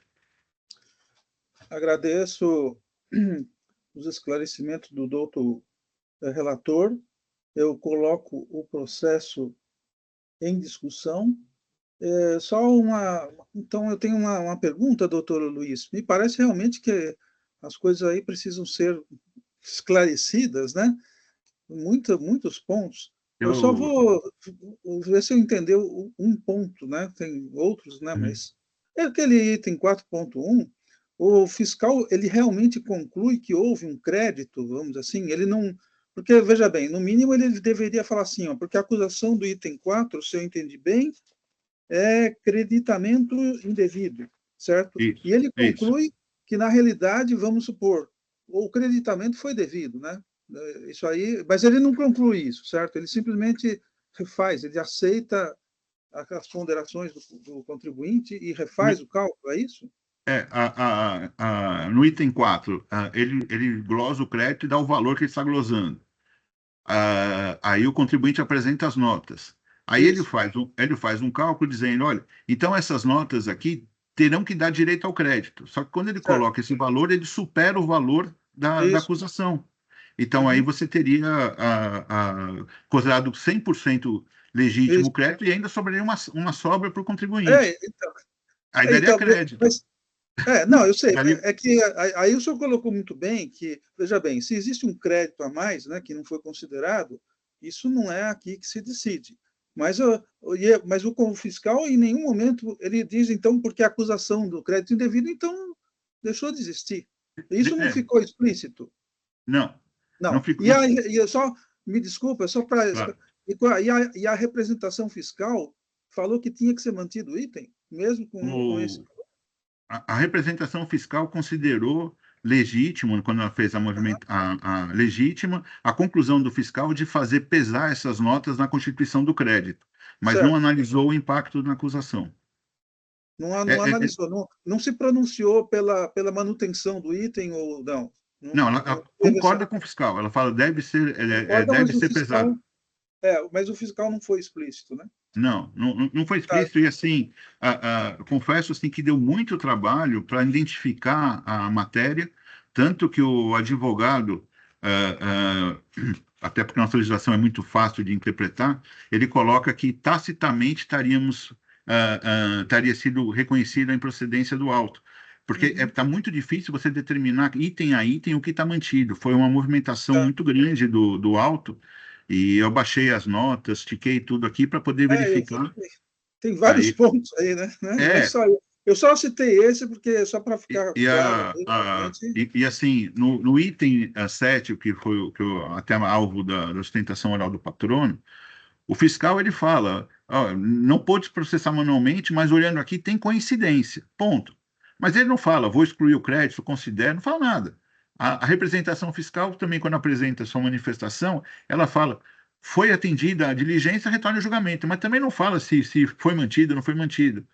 Aí eu fiquei pensando assim, como jogador, eu falei, se quem lança não sabe, quem está recorrendo também não sabe, vão perguntar de novo. Aí não vejo para onde ir, né? Porque se eu julgo o recurso, a manifestação deixo de apreciar, entendo que a representação fiscal entendeu pela procedência, sem ela ter se manifestado, eu estaria invadindo a atribuição dela. Eu não posso invadir a atribuição dela. Então, e como também um errinho ali, alguma coisa, a gente até pode superar e entender, né? Mas quando houve a transferência de notas, né, entre um mês e outro, sem qualquer justificativa, aí você tem resultados diferentes. Aí você tem um impacto e eu acho que não compete a nós refazer o auto. Eu acho que tem um auto de 100% lançado, foi feita uma diligência que excluiu provavelmente 80%, alguma coisa nesse nível, só que se na diligência errou na indicação dos períodos de apuração das notas, o físico tem que readequar e devolver para julgamento. Senão é uma nulidade que o doutor vai aproveitar na justiça, e acho que a gente pode resolver ela aqui na fase administrativa. Perfeito, me considero esclarecido nesses pontos. O processo continua em discussão? Presidente, quero parabenizar o doutor Luiz, mais uma vez, cirúrgico, né, nas questões. Fez Não, praticamente todo o trabalho que deveria ter sido feito pela fiscalização, né? Mas, assim, uma sugestão, doutor Luiz, fique à vontade, na medida em que já houve várias diligências, que o senhor citasse no dispositivo, e aí eu acredito que a importância dos itens do seu voto, né? Os itens 27 a 38, quando o senhor menciona no seu voto, porque, eventualmente, se não houver uma manifestação conclusiva sobre esses pontos, nós poderíamos, talvez, considerá-los incontroversos e aí poder julgar definitivamente esse aí. Então, é uma sugestão de redação, no item, e fique... Os itens no item 42, quando o senhor cita as incorreções descritas nesta tá. decisão, que o senhor citasse os itens que me parece que são os importantes aqui para o objeto da diligência, os itens 27 a 38 do seu voto, para que o fiscal se atentasse especificamente a esses pontos que o senhor levantou, para poder trazer um resultado definitivo, né, para esse crédito aí que, como o senhor bem disse, já está bastante picotado, né, vamos pronunciar outra palavra. Então, fica uma sugestão só, mas fique à vontade. Não, acatar, se o presidente permitir a redação, que eu já tinha registrado o voto, Sim, eu já estou habilitando, viu? Que... Deixa eu ver aqui.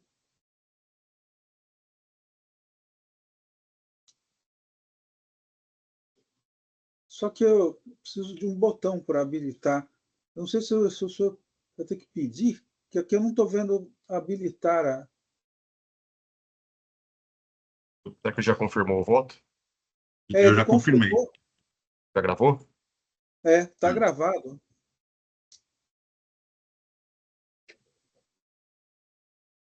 Eu acho que não prejudica também, presidente. É uma sugestão que, assim, Não, para é que evitar. tem algum... Só...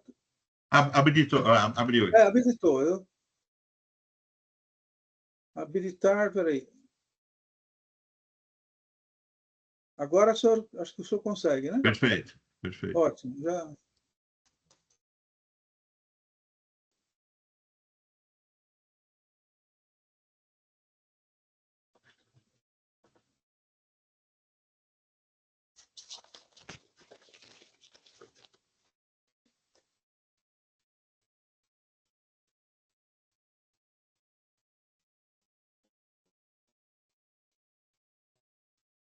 O doutor Ramon falou rever os itens 27, né? Mas fica claro também que os comentários anteriores também deixaram claro que o item 7 também tem que ser bem revisitado, né, doutor Ramon? Ah, sim, mostra que o doutor Alessandro até citou para a gente aqui, né? De fato, o senhor É, tem razão. eu abrangeria, só para deixar claro que não é que o doutor Ramon tem total razão, que ele reforçar os itens 27, mas o item 7 da acusação tem que ser, também está obscuro, vamos dizer assim, no mínimo, né? Mas me parece que o item 7, presidente, está sendo abrangido pelo item do voto do doutor Luiz, Hum, pelo item 4.11, se eu não me engano. Não, peraí, deixa eu ver aqui. É o item 38, né? Tá certo, doutor Luiz? Que é a transferência. Ah, não, que é a transferência que ficou saldo positivo, né? É o subitem 4.11, que está no item 27 da decisão. Seriam aquelas sugestões que eu fiz para o Dr. Luiz, para que o fiscal se atentasse aos itens 27 da decisão, ao item 38 da decisão, não remetendo ao item do processo, se é isso. Talvez não tenha compreendido o que o senhor quis dizer. veja bem, eu tô entendendo que a partir do item 7, a partir do item 27 do voto, se eu entendi corretamente, ele se refere os itens da acusação 4, 5, aos itens 4 e 5 da acusação. E o anterior, no começo, o item 7 da acusação, não está sendo referido nos itens 27 e seguintes do voto. É de isso, fato.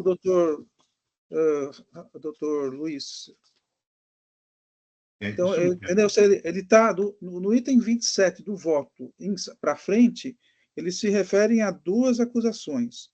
No E aí entanto, a diligência estaria no item 23, o senhor tem razão. O que demonstra que, de fato, tem que ser especificado, porque... eu acho bom mesmo, doutor Ramon, porque, veja bem, se eu entendi bem, no item 7, Também tem um problema. no mínimo, inclusive o ilustre patrono fala, olha, se os valores estão ok, então não há que se falar em falta de pagamento, né? O que se pode falar é um erro de escrituração, não é falta de escrituração, e sim uma escrituração errada, né? Me pareceu isso.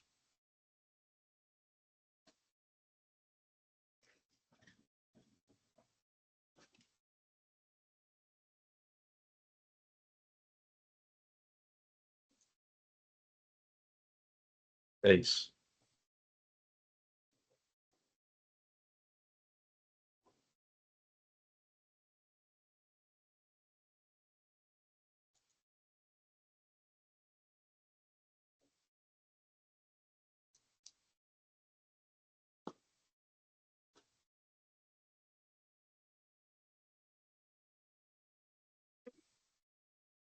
Pronto, Ramon, atendido.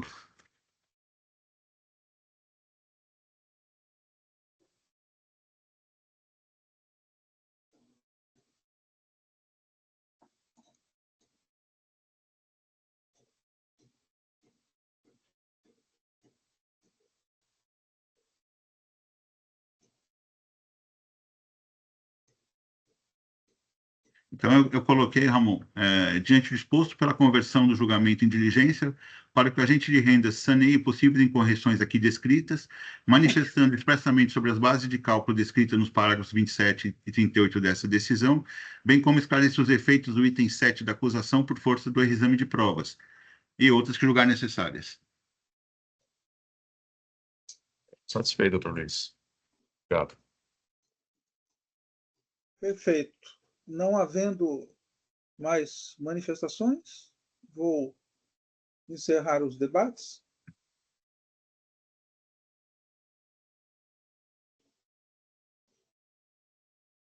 Verificando o quórum.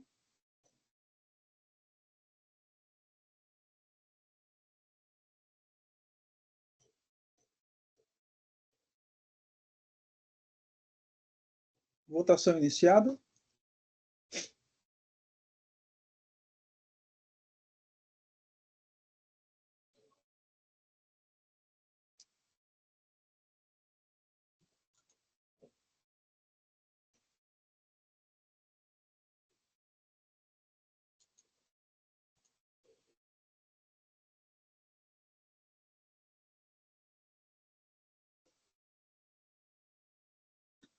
Votação encerrada. Então, no processo 4125605, Voestalpine, Boller, Felding, Soldas do Brasil Limitada, o julgamento foi convertido em diligência nos termos do voto do ilustre relator, doutor Luiz, votação unânime.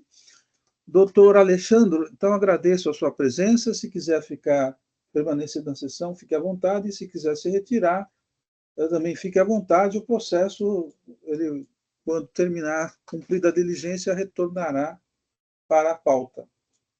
Muito obrigado, presidente, nobre relator, nobres jogadores, doutor representante.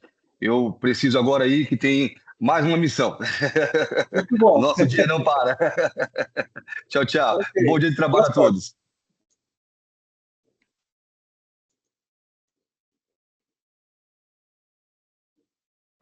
Vamos para o próximo processo, é o 5035-159, Cerealista Nova Granada. A relatora é a doutora Sulamita. Não há patronos presentes, mas também nem foi pedida a sustentação oral. Então, eu passo a palavra para a doutora Sulamita. Presidente, pela ordem, Obrigada. Pois não, doutor Ramon. o senhor me concede 1 minuto, não precisa nem abrir intervalo, só para eu uma providência rápida aqui. Ok, Tá? Eu peço ver a tranquilo. doutora Sulamita rapidinho. Não, imagina, fica à vontade. Eu já registrei o voto, presidente. Ok.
De volta, presidente. Desculpa, doutora Sulamita. Tudo bem. Imagina. Então, voltamos então ao processo de relatoria da doutora Sulamita. Certo, obrigada, presidente. Bom, antes da leitura do voto, um breve resumo aí das acusações fiscais. São 8 acusações fiscais, em razão da autuada ter recebido e estocado mercadorias, né, desacompanhadas de documentos fiscais hábeis, por terem sido declaradas inidôneos os documentos, uma vez que os fornecedores das mercadorias foram declarados inaptos, né, na época das operações. Então, conforme descrito a Lures, trata-se de recurso ordinário deposto pela autuada na hora recorrente, face de decisão de primeira instância que julgou integralmente procedente o AIN em referência. O recurso ordinário preenche as condições legais de admissibilidade, por isso dele o conheço. Inicialmente, ressalta-se que o AIN foi lavrado sob 8 acusações relacionadas ao recebimento e estoque de mercadorias, acompanhadas de documentação fiscal inábil, declarada inidônea pelo fisco, por meio de procedimento de constatação de nulidade. A recorrente pleiteia pela nulidade do auto de infração por entender que a documentação juntada em fiscalização pretérita à presente autuação foi ignorada pelo ilustre fiscal agente de rendas autuante. Alega ainda que a acusação se baseia em presunções, pois as diligências realizadas pelo fisco não foram robustas. Entretanto, não merece prosperar a alegação da recorrente, de forma que afasta o preliminar de nulidade. Resta claro que, a partir da análise das provas e da estruturação da acusação, a autuação seguiu os parâmetros normais definidos em lei. Isso porque o auto de infração em epígrafe observa os requisitos do lançamento tributário em voga, disciplinados no artigo 142 do CTN, abaixo transcrito. Outro sim, o artigo 11 da Lei 13.457 de 2009, que disciplina o processo administrativo no Estado bandeirante, impõe que as incorreções ou omissões do auto de infração não acarretarão sua nulidade, quando nele constarem elementos suficientes para se determinar com segurança a natureza da infração e a pessoa do infrator. No outro giro, o artigo 34 da Lei 13.457 de 2009 também define os requisitos que foram devidamente cumpridos quando da lavratura do auto de infração. Abaixo transcrito novamente. Portanto, inconteste que o auto de infração, ora em análise, não padece de nenhuma irregularidade capaz de ensejar a sua nulidade. O auto de infração lavrado foi instruído com um conjunto probatório de folhas 10 a 3.285 e a realização de diligências pelo fisco foi suficiente para determinar o lançamento tributário. Quanto ao mérito, a controvérsia reside na comprovação da alegada boa-fé da recorrente, nos termos do enunciado da súmula 509 do STJ e dos precedentes administrativos adiante indicados. A fiscalização constatou a inidoneidade dos documentos fiscais, cuja emissão é atribuída aos supostos fornecedores. Ressalta-se, contudo, que a presente demanda subsiste na participação da autuada, ora recorrente, nas operações simuladas, o que somente é possível com a análise fático-probatória dos documentos acostados aos autos. Nesse diapasão, é de obrigação do contribuinte comprovar a sua boa-fé de maneira objetiva, por meio do preenchimento de 3 requisitos, a saber, 1. Demonstração da veracidade das operações de compra e venda. 2. Comprovação de que o contribuinte, à época das operações, verificou a regularidade fiscal do seu parceiro comercial. E 3. Existência de provas de pagamento às empresas cujos documentos fiscais foram declarados inidôneos.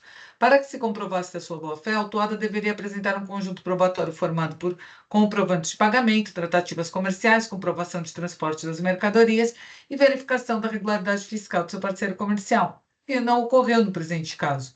Com relação à demonstração da veracidade das operações de compra e venda, a recorrente junta aos autos os prints do WhatsApp, as folhas 3.324 a 3.343, que demonstram tratativas comerciais com pagamentos efetuados para os contatos Paulo Mário, Richard Escrito e Guilherme Natari Nilson, em mensagens datadas de janeiro de 2021 a agosto de 2021.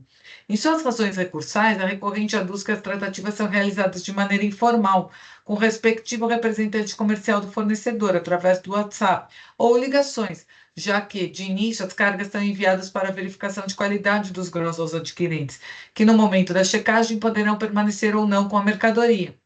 Não obstante o entendimento firmado pelos precedentes invocados pela recorrente, no sentido de que conversas por aplicativos de mensagem constituem meios de provas válidas, é certo que as mensagens comprovam as tratativas indiretas com os fornecedores, de apenas parte do período autuado, alguns meses de 2021. Ademais, não há nos autos os dados das pessoas com as quais a autuada negociava as contratações das vendas realizadas. Em resposta à notificação referente ao transporte, a autuada informou que o frete era de responsabilidade dos representantes, realizados por motoristas autônomos, as folhas 23. No entanto, a recorrente não apresenta nenhuma prova concreta do transporte realizado, limitando-se a informações constantes nos documentos fiscais.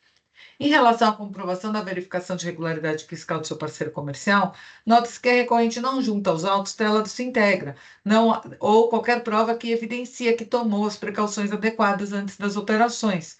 Nesse ponto, com devido respeito aos que entendem de forma diversa, tendo que o Estado não pode transferir ao contribuinte o dever que lhe é privativo, ou seja, de fiscalizar e apurar a idoneidade das empresas. Nessa linha, os deveres que podem ser exigidos do contribuinte são aqueles razoáveis, aferíveis no momento da realização da operação de circulação de mercadorias, deixando transparente e cristalina a operação que se realizou.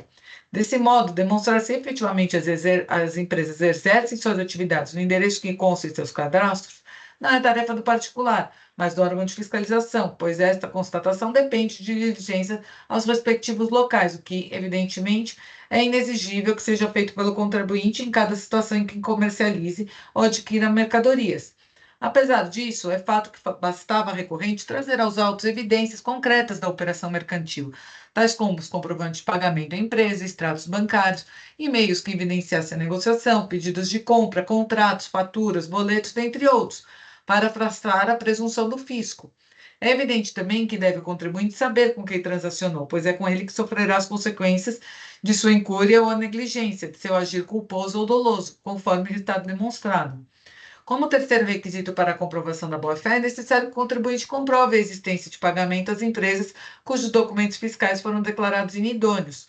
Os comprovantes de pagamento, em meu entendimento, se constituem como principal prova de efetiva realização das operações. Nesse sentido, a recorrente junta aos autos os comprovantes de folhas 3.715 a 3.927, que se constituem de cópias de folhas de cheques, comprovantes de PIX e TED. Diferentemente do que pleiteia a outra representação fiscal, penso que a análise da documentação apostados aos autos em sede de recurso ordinário devem ser apreciadas, em alcance à verdade material, atestada por meio de elementos probatórios acostados aos autos, que devem ser analisados pelo julgador.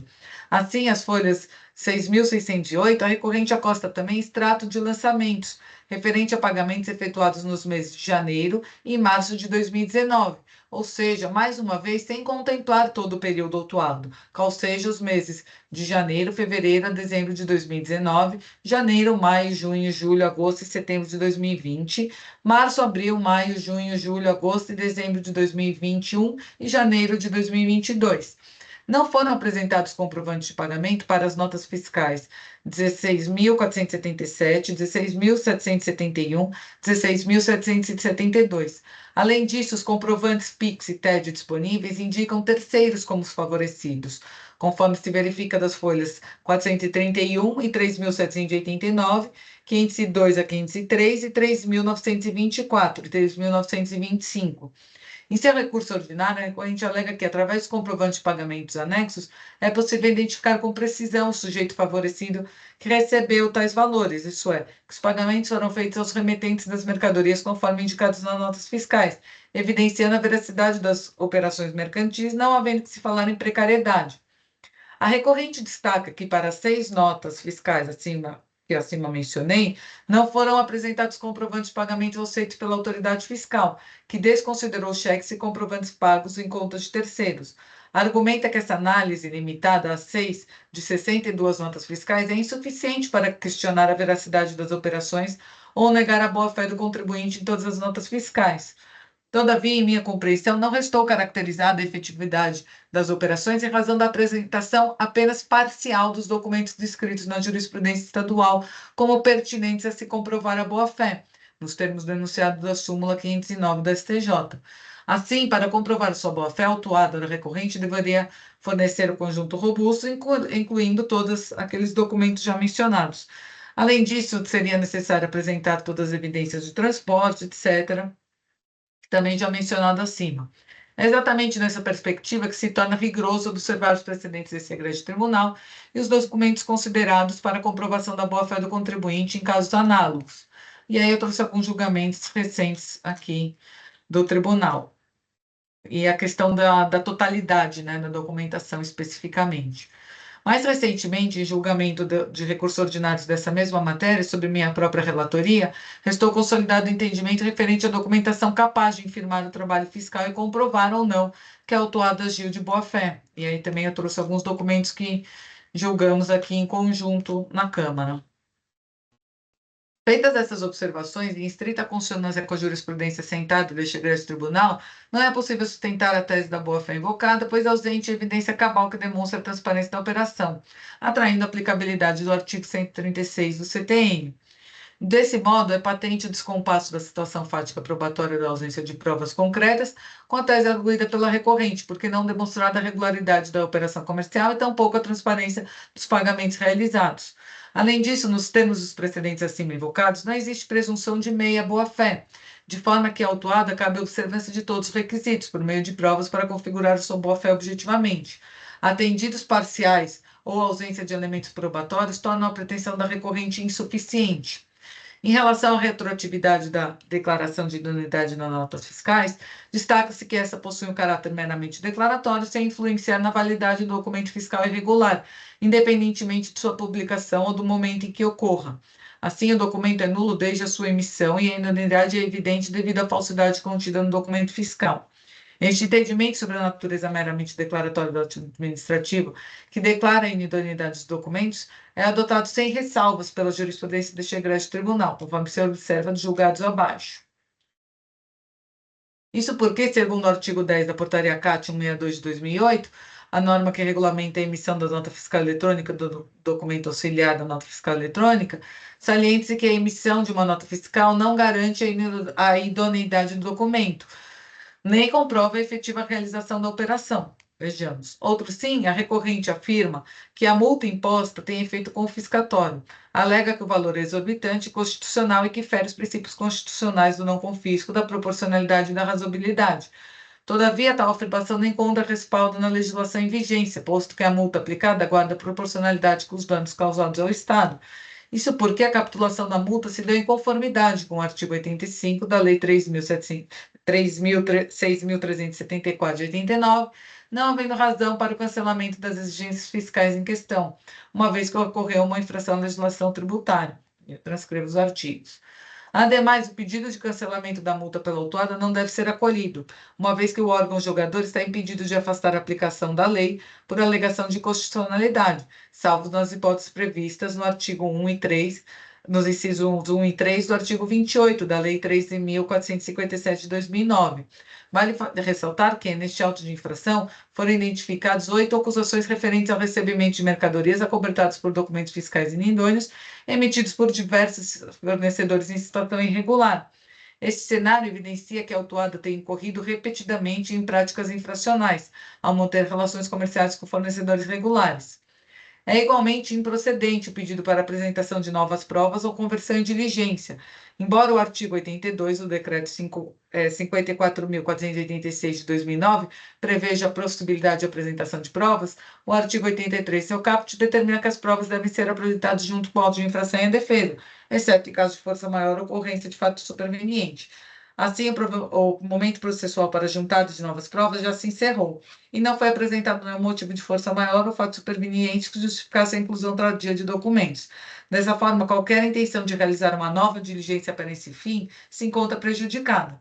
Não obstante, a recorrente juntou o extrato às folhas 6.608 em sede de recurso ordinário, que, mesmo analisado aqui, não serviu como comprovação de pagamento para os fornecedores, até porque se refere apenas aos meses de janeiro a março de 2019, sendo que a autuação comporta meses de 2019, 2020, 2021 e 2022. Ressalto que a recorrente teve a oportunidade de juntar documentos em momento prévio à autuação, em sede de ordem de serviço fiscal, bem como em sua própria defesa, e até mesmo, como visto aqui no recurso ordinário. Por fim, a recorrente requer que seja reconhecida a suspensão da exigibilidade do crédito tributário, em atenção ao artigo 151, inciso 3 do Código Tributário Nacional. Embora o recurso realmente suspenda a exigibilidade do crédito tributário, ele não impede a sua constituição. Isso ocorre porque a suspensão da exigibilidade do crédito tributário, conforme o artigo 151 do CTN, é diferente da constituição do crédito por meio de lançamento, prevista no artigo 142 no mesmo Código. Assim, não existe qualquer impedimento para o prosseguimento deste processo administrativo tributário. Pelo exposto, conheço do recurso ordinário, pois atende aos requisitos de admissibilidade, e a ele nego o provimento para que se mantenha a decisão de primeira instância em sua integralidade, que reconheceu a procedência do AI em referência. Como voto, respeitavelmente submeto aos meus pares e peço a gentileza, presidente, de abrir para a edição, só para fazer algumas poucas correções. Habilitada, eu parabenizo o voto bem detalhado, bem fundamentado da doutora Sulamita e coloco o processo em discussão.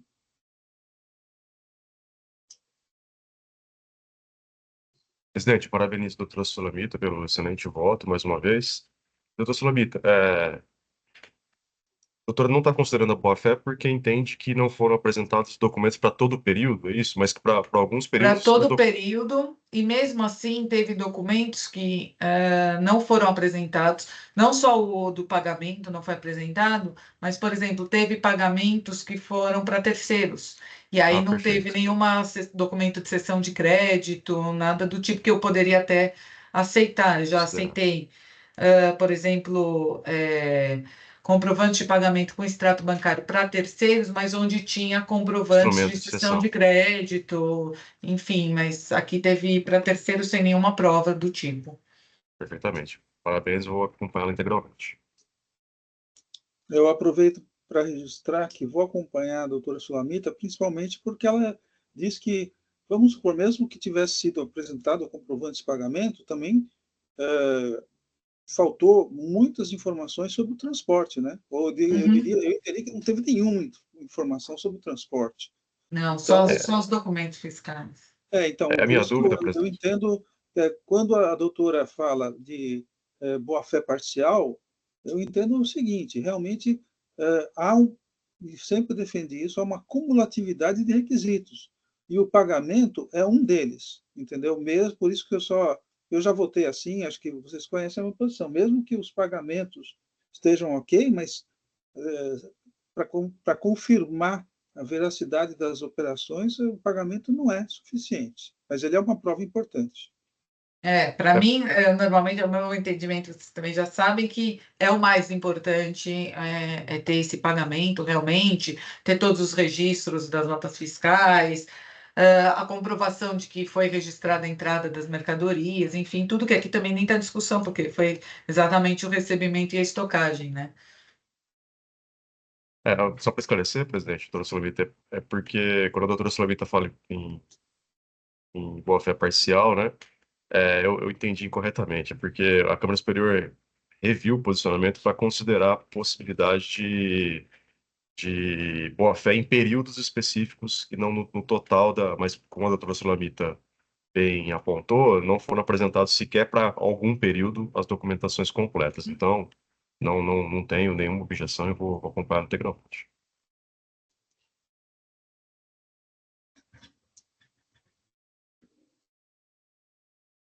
Bom, não havendo mais nenhuma manifestação, eu vou encerrar os debates.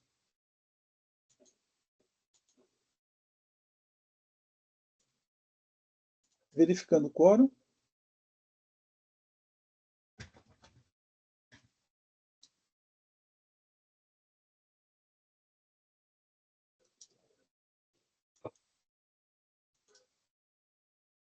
Votação iniciada.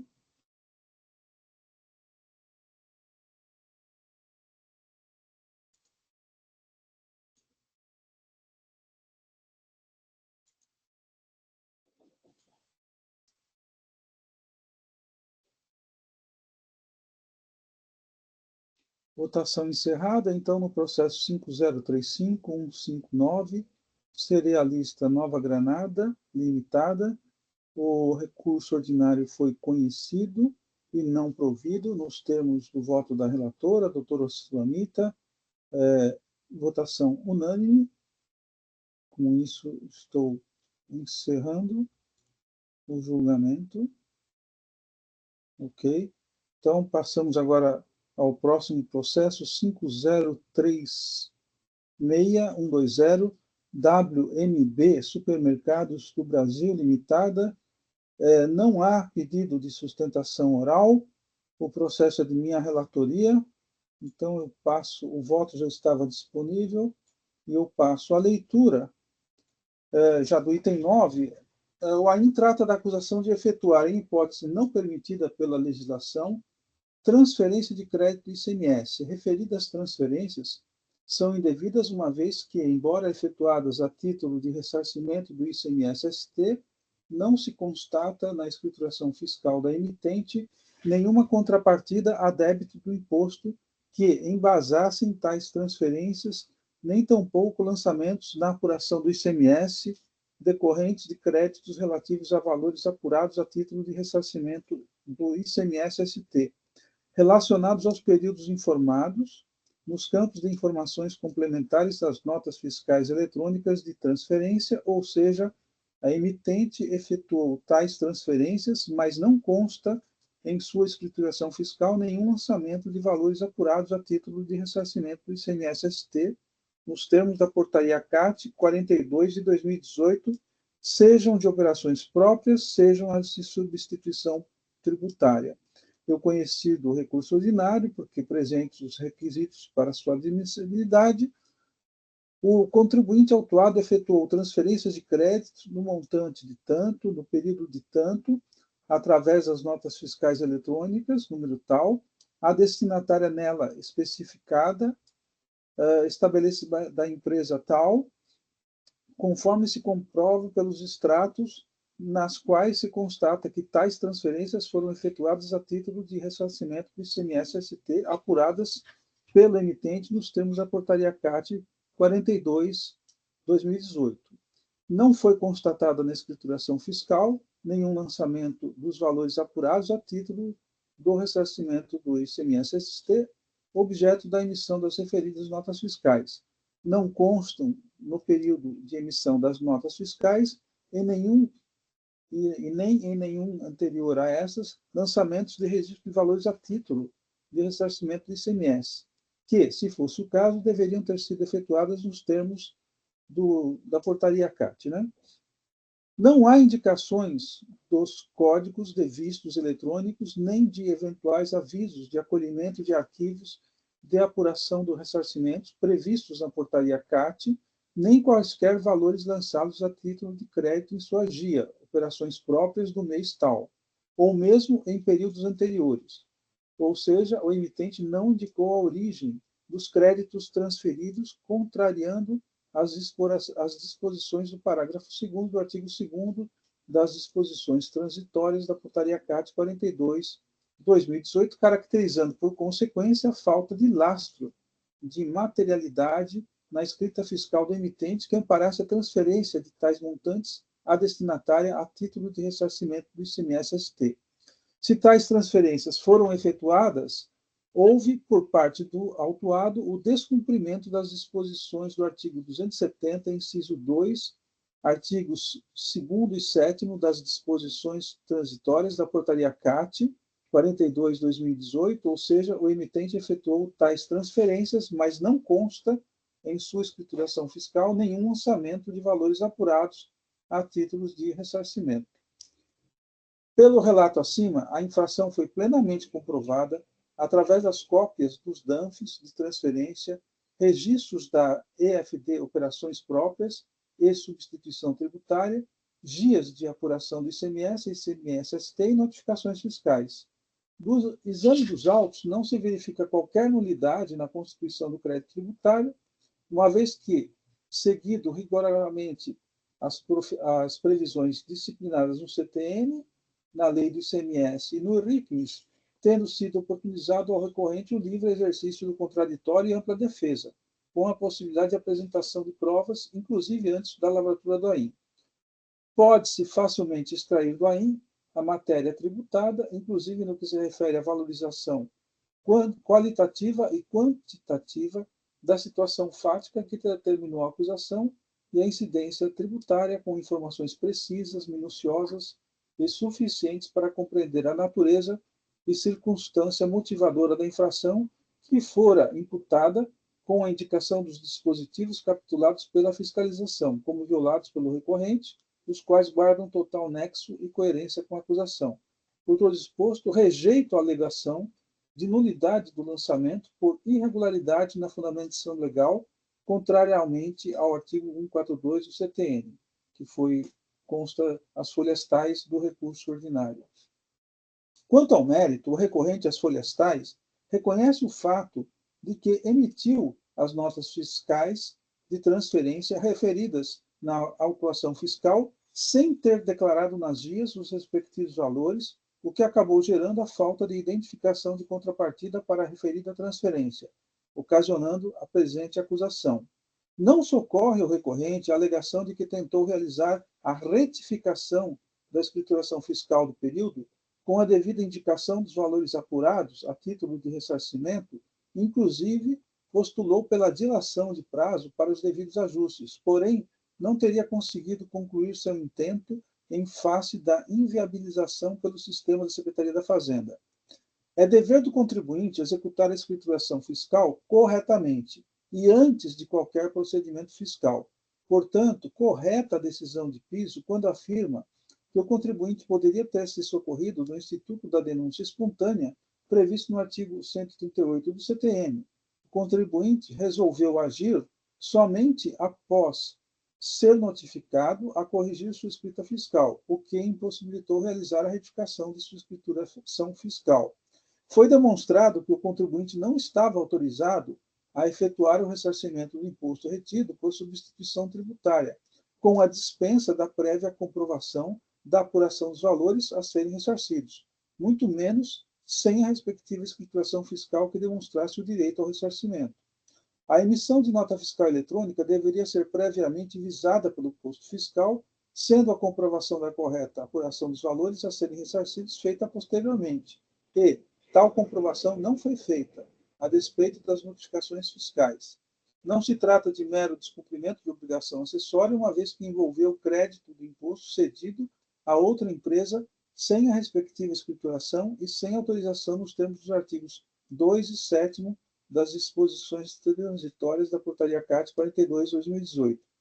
Rejeito a alegação de que não houve prejuízo ao erário porque haveria supostamente saldo e origem do mesmo na contabilidade do recorrente. A ausência de prejuízo ao erário não foi o único fundamento para a manutenção do lançamento, conforme já exposto. E, além disso, conforme jurisprudência consolidada da Câmara Superior, e aqui eu cito vários processos, a alegação de ausência de prejuízo ao erário não ilide a infração cometida e não é motivo para afastar exigências fiscais. Quanto à atualização do valor básico da multa, aqui a mesma foi calculada de acordo com os artigos tais, né, na redação dada pela Lei 13.918 de 2009 e do artigo 565 do RICMES, devidamente demonstrada. De acordo com o artigo 85, parágrafo 9º da Lei do ICMS, na redação dada pela Lei 13.918, as multas devem ser calculadas sobre os respectivos valores básicos atualizados, observando-se o disposto no artigo 96. Por sua vez, conforme o artigo 96 da mesma lei, a multa fica sujeita à incidência de juros e mora, ou seja, a base de cálculo da multa deve ser atualizada por meio da taxa de juros. E aí aplico a súmula 13 de 2018, registrando, né, que aí foi lavrado, né, já na vigência da atualização da lei do ICMS, ou seja, foi calculado de acordo com os juros foram calculados de acordo com a taxa Selic. Por todo exposto, eu conheço do recurso ordinário interposto pelo contribuinte e nego-lhe provimento para manter a decisão recorrida. É o voto que, respeitosamente, apresento aos meus pares e coloco o processo em discussão.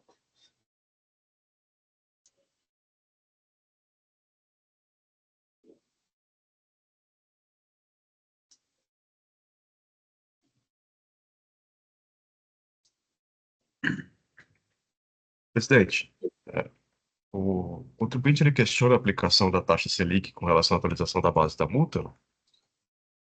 Não, pelo que eu me lembro, não. Deixa eu só ver se. Deixa eu verificar no relatório se ele questionou isso no recurso ordinário. Eu apenas deixei bem claro isso, né? Outra possibilidade, o senhor deixou clara a aplicação da súmula 13, né? Sim. Quanto ao índice, me parece que a superior tem seguido esse entendimento. Nós também, mas também entendo que não é questão de ordem a ser conhecida de ofício. Então, questão de ordem pública a ser conhecida de ofício. Então, se não tiver questionamento, vou acompanhá-lo integralmente. Deixa eu só. Olha, aqui, deixa eu confirmando aqui. No relatório, eu coloquei no item 3 que o contribuinte, em sua defesa inicial, ele solicitou a limitação dos juros à taxa Selic, nas folhas 71, tá? E também no recurso ele solicitou a limitação dos juros à taxa Selic, as folhas 168. Por isso que eu disse que não foi, já foi aplicado, né? Por isso que eu coloquei aquele registro.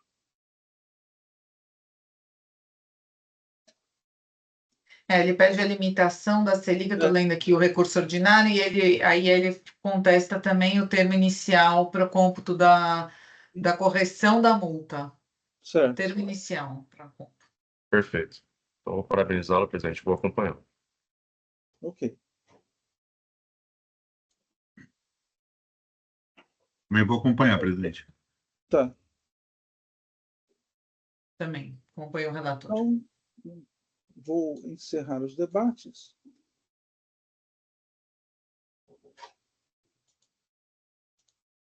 Verificando o quórum.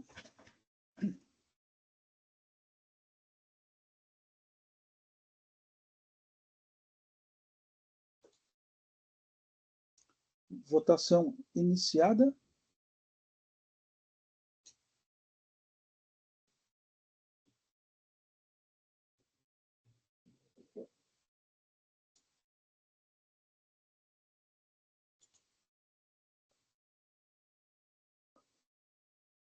Votação encerrada. O processo 5036120, WB Supermercados do Brasil Limitada. recurso ordinário foi conhecido e negado provimento nos termos do voto da minha relatoria, votação unânime. Então, estou encerrando o julgamento.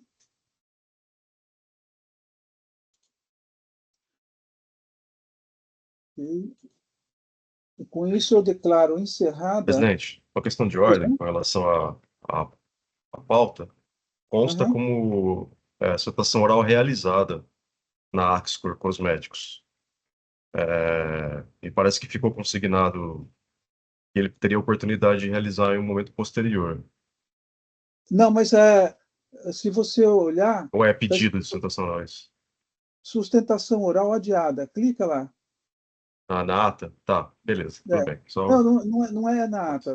Quando você clica sustentação oral gravada, sim, gravou. Aí quando você clica, aparece assim, sustentação oral adiada. Ah, perfeito. Perfeito, não sabia disso. Maravilha. Também é a primeira vez que eu faço isso.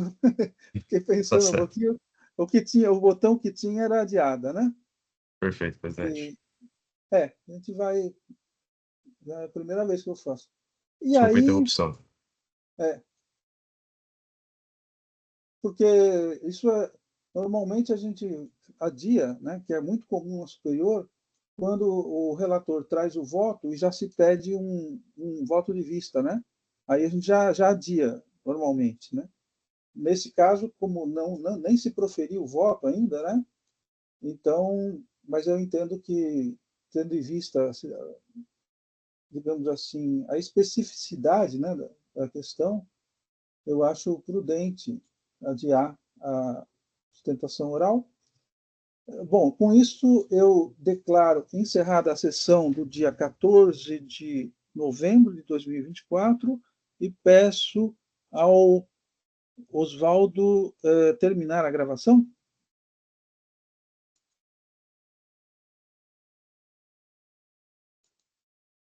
Encerrado, presidente.